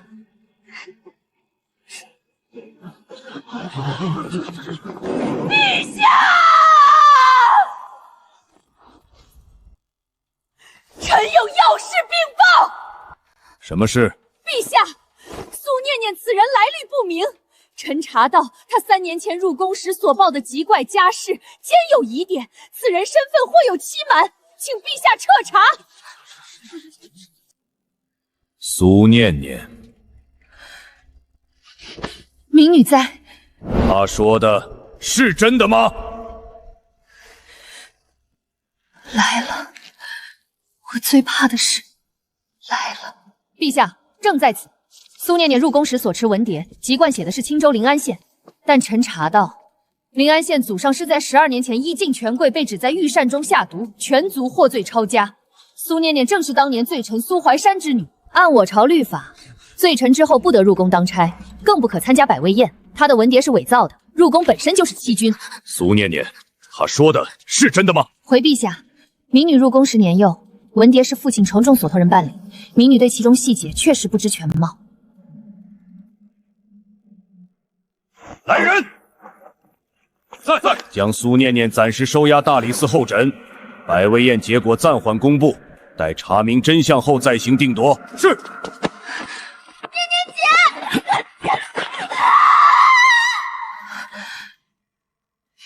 别闹，等我消息。冷静，冷静想，柳上宫背后一定有人。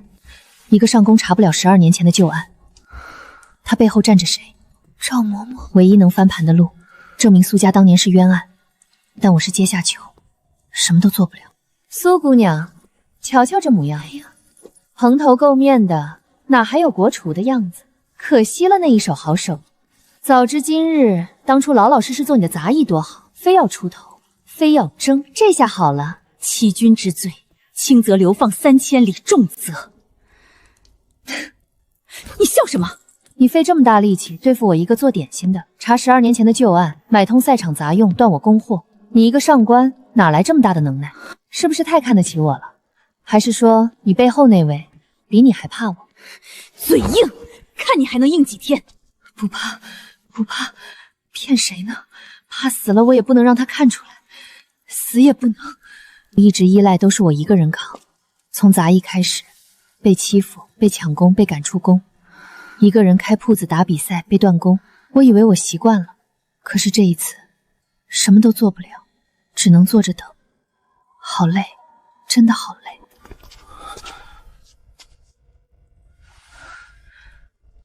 殿下来看热闹。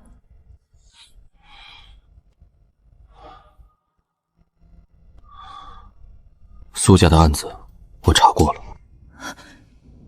是冤案。苏家当年被人构陷，所谓在御膳中下毒是捏造的。苏家人从未碰过那道菜，是有人提前做了手脚再嫁祸。主谋是谁？光禄寺少卿赵文远。赵嬷嬷的侄子。对，赵家靠踩着苏家上的位，12年了，证据我已经拿到了，明天呈交大理寺。你什么时候开始查的？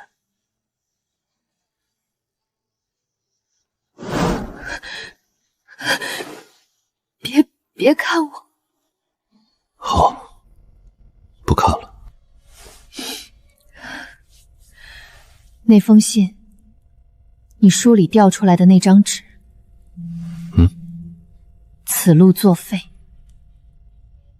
我看到了，你1个月前就划掉了那条路。柳上宫给我看的信是断章取义。你什么时候看到的？赛前3天。那你那天晚上在巷子里？我知道你没拿我当棋子，我知道了。这双手批过文书，盖过印章，给我递过伞，盖过外袍，但从来没有碰过我。他伸进来了，就这样放着。你的手好冰。关你什么事？他的手是温热的，我的手好冰好冰，好温暖。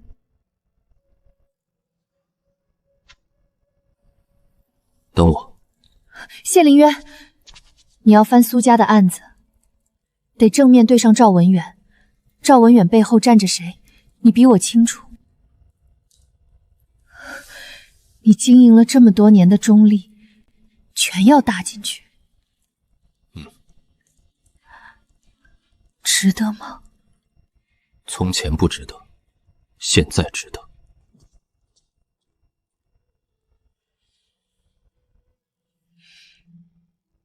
谢灵渊，你要小心。殿下，明天一早，苏家旧案的证据整理成册，呈交大理寺。殿下，苏家案涉及光禄寺少卿赵文远，赵文远背后是三皇子，您这一出手，我知道。您经营了6年的中立，我知道。三皇子不会善罢甘休，朝中会有人说你为了一个女子。随他们说，该做的事不做，才叫不值得。6年，在朝堂上装了6年的闲散宗肃，不争不抢，谁都觉得宁王没立场，好拿捏。赵文远踩着别人的尸骨做了12年，该还了。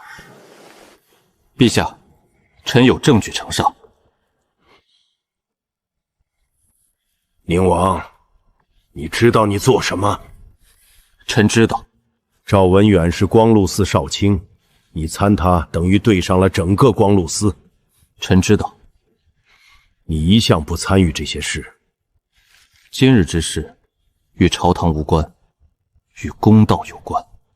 呈上来。皇商司陈年存堂，12年前御膳房出入库记录。当年叶家被指控在御膳中下毒，但那批被污染的食材经手人不是苏家。出入库时间、签收人、调拨单，全部指向时任光禄寺采买官赵德昌。赵文远的父亲是赵德昌私自替换了劣质食材中饱私囊，出事后嫁祸苏家，苏家满门获罪。赵德昌顶了苏家留下的缺，升了2级。赵文远承其父业，一路升至光禄寺少卿。证据确凿，账册原件在此。经手人签押、时间线、食材调拨路径，全部对不上当年指控苏家的说辞，铁证如山。传赵文远、赵嬷嬷留上官。赵文远，你父亲赵德昌当年替换食材嫁祸苏家之事，你知不知情？陛下，臣不。朕问你知不知情？臣知情。12年。你赵家踩着苏家的尸骨享了12年的荣华，朕的朝堂什么时候成了你们构陷忠良的地方？来人，在！赵文远处夺一切官职，交大理寺严审。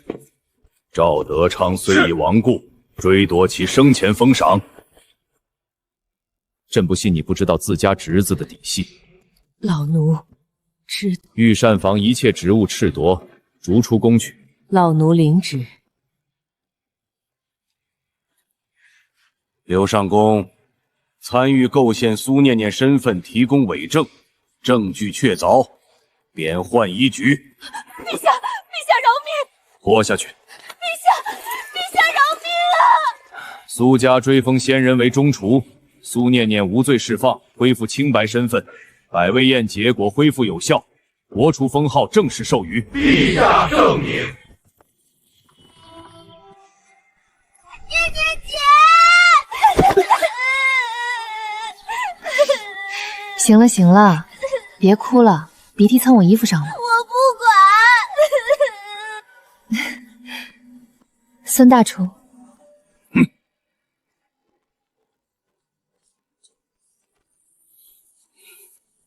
丫头，受苦了。还好。还好个屁！瘦了一圈，回去好好吃饭。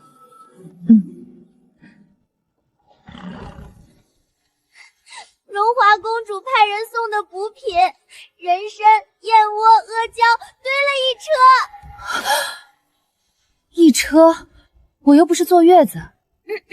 公主说苏念念姐姐受委屈了，要大补特补。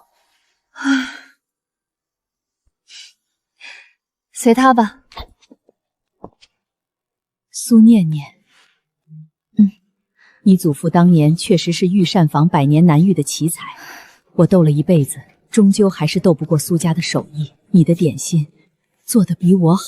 他也不是坏人，只是一个被权力和恐惧困住了一辈子的手艺人。他怕苏家翻案，怕自己的位置不保，怕侄子出事。念念姐，你不恨他？恨什么？他已经认了。走吧，回家。苏姑娘，周公子，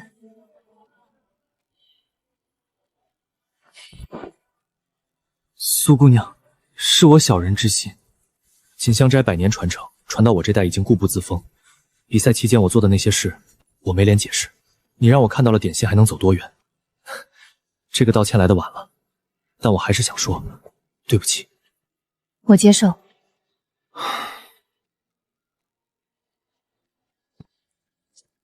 以后想学东西，满庭芳的门随时开着。苏姑娘，国厨之名，你当得起。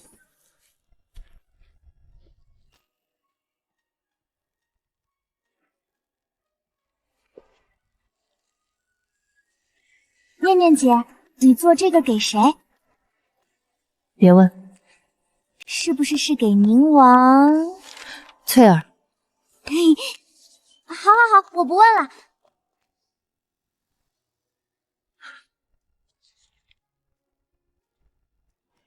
殿下，苏姑娘求见。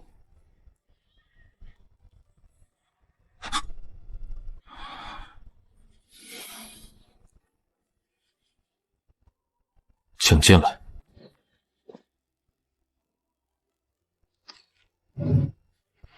那本疑点里的纸条我看到了，你很早否决了把我当棋子的方案。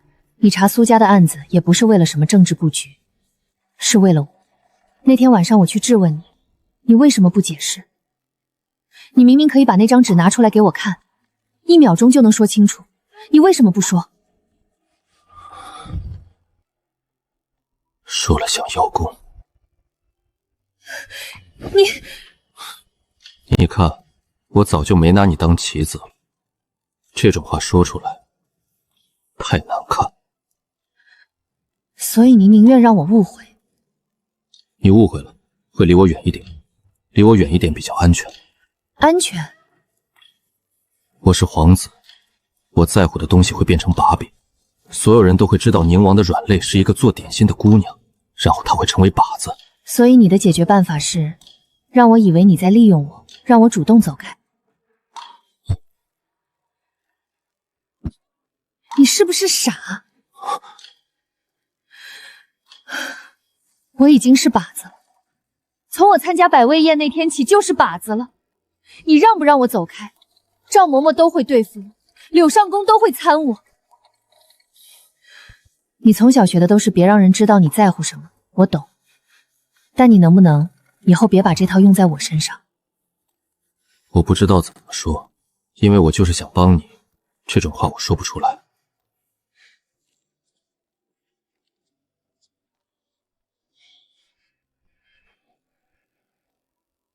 以后都给你做，甜的咸的都有，不收铜板了。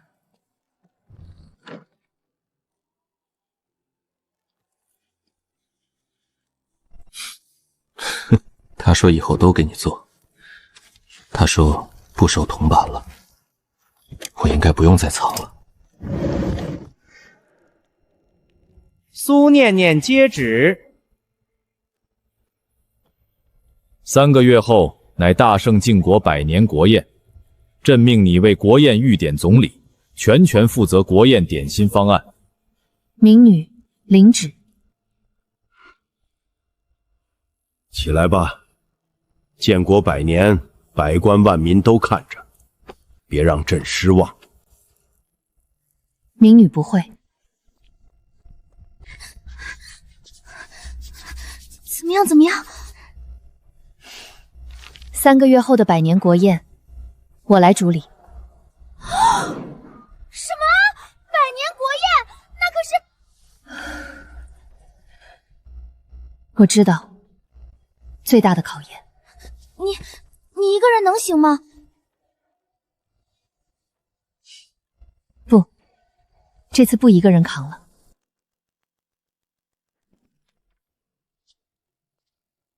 81道，3000人，明天。念念姐，你紧张吗？紧张。啊，你居然会紧张？废话，3000人的国宴不仅仅是傻子，但张归紧张。该做的都做了。周子熙，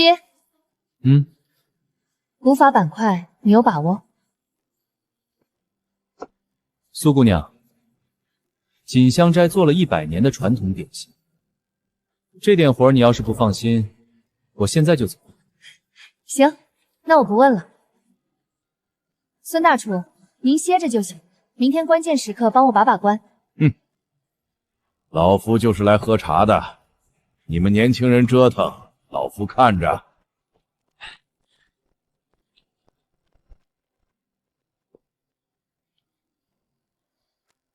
好了，今晚都早睡，明天卯时到位，谁迟到扣1个月工钱。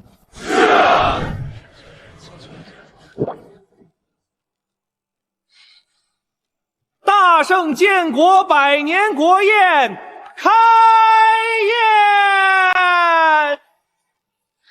第1轮，东海先锋上。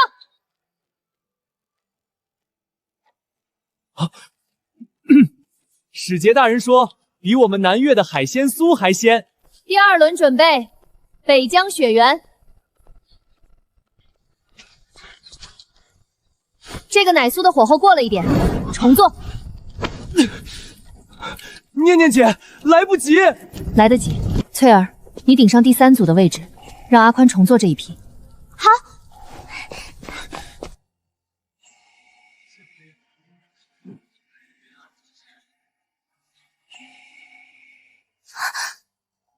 皇祖母，怎么了？皇祖母，你怎么哭了？这个枣泥酥跟老参小时候吃的一样，老参母亲做的就是这个味儿。念念姐，第8轮全部出去了。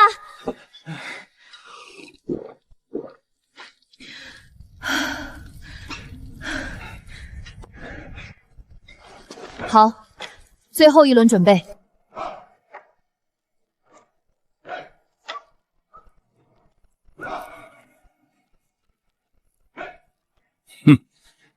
花里胡哨，但确实没毛病。出吧。好，请各位贵宾开喝。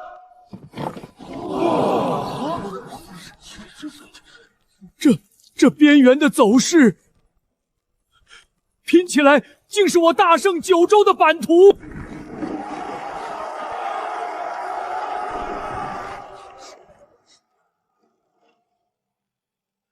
这一路的艰辛终究没有白费，我做到了。苏念念接旨。大圣建国100年国宴圆满有功，册封苏念念为大圣国宴御典总厨，赐正7品官身。正7品，这是有史以来第1位获得官职的女厨师啊！另赐金匾御典天下，悬于满庭峰门楣。民女谢恩。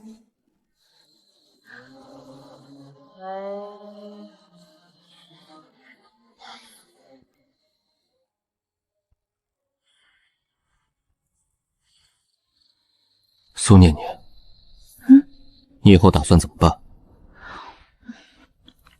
继续开满庭坊，带徒弟研究新点心，偶尔接个国宴单子，日子不用太忙，够吃够喝就行。一个人？怎么，殿下想入伙，投资满庭坊？不是入伙，是入赘。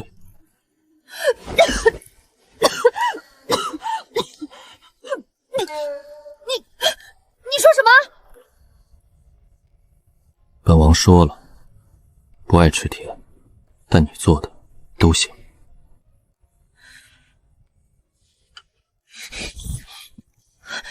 吃你的，别说话。甜度怎么样？刚好。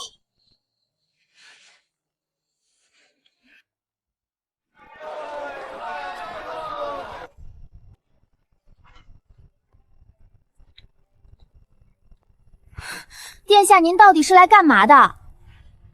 品控总监。那您给钱吗？本王给的是专业意见。您的专业意见就是太甜了，再来一块儿。这就是品控。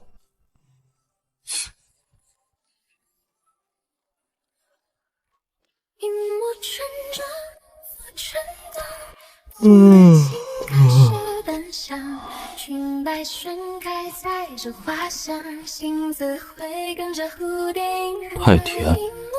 滚！碍事。不爱。唉，你的脑袋很重。岁月长，灯火暖，玉点天下，也不过是2个人在一间灶房里做好一块甜咸滋味的饼的事罢了。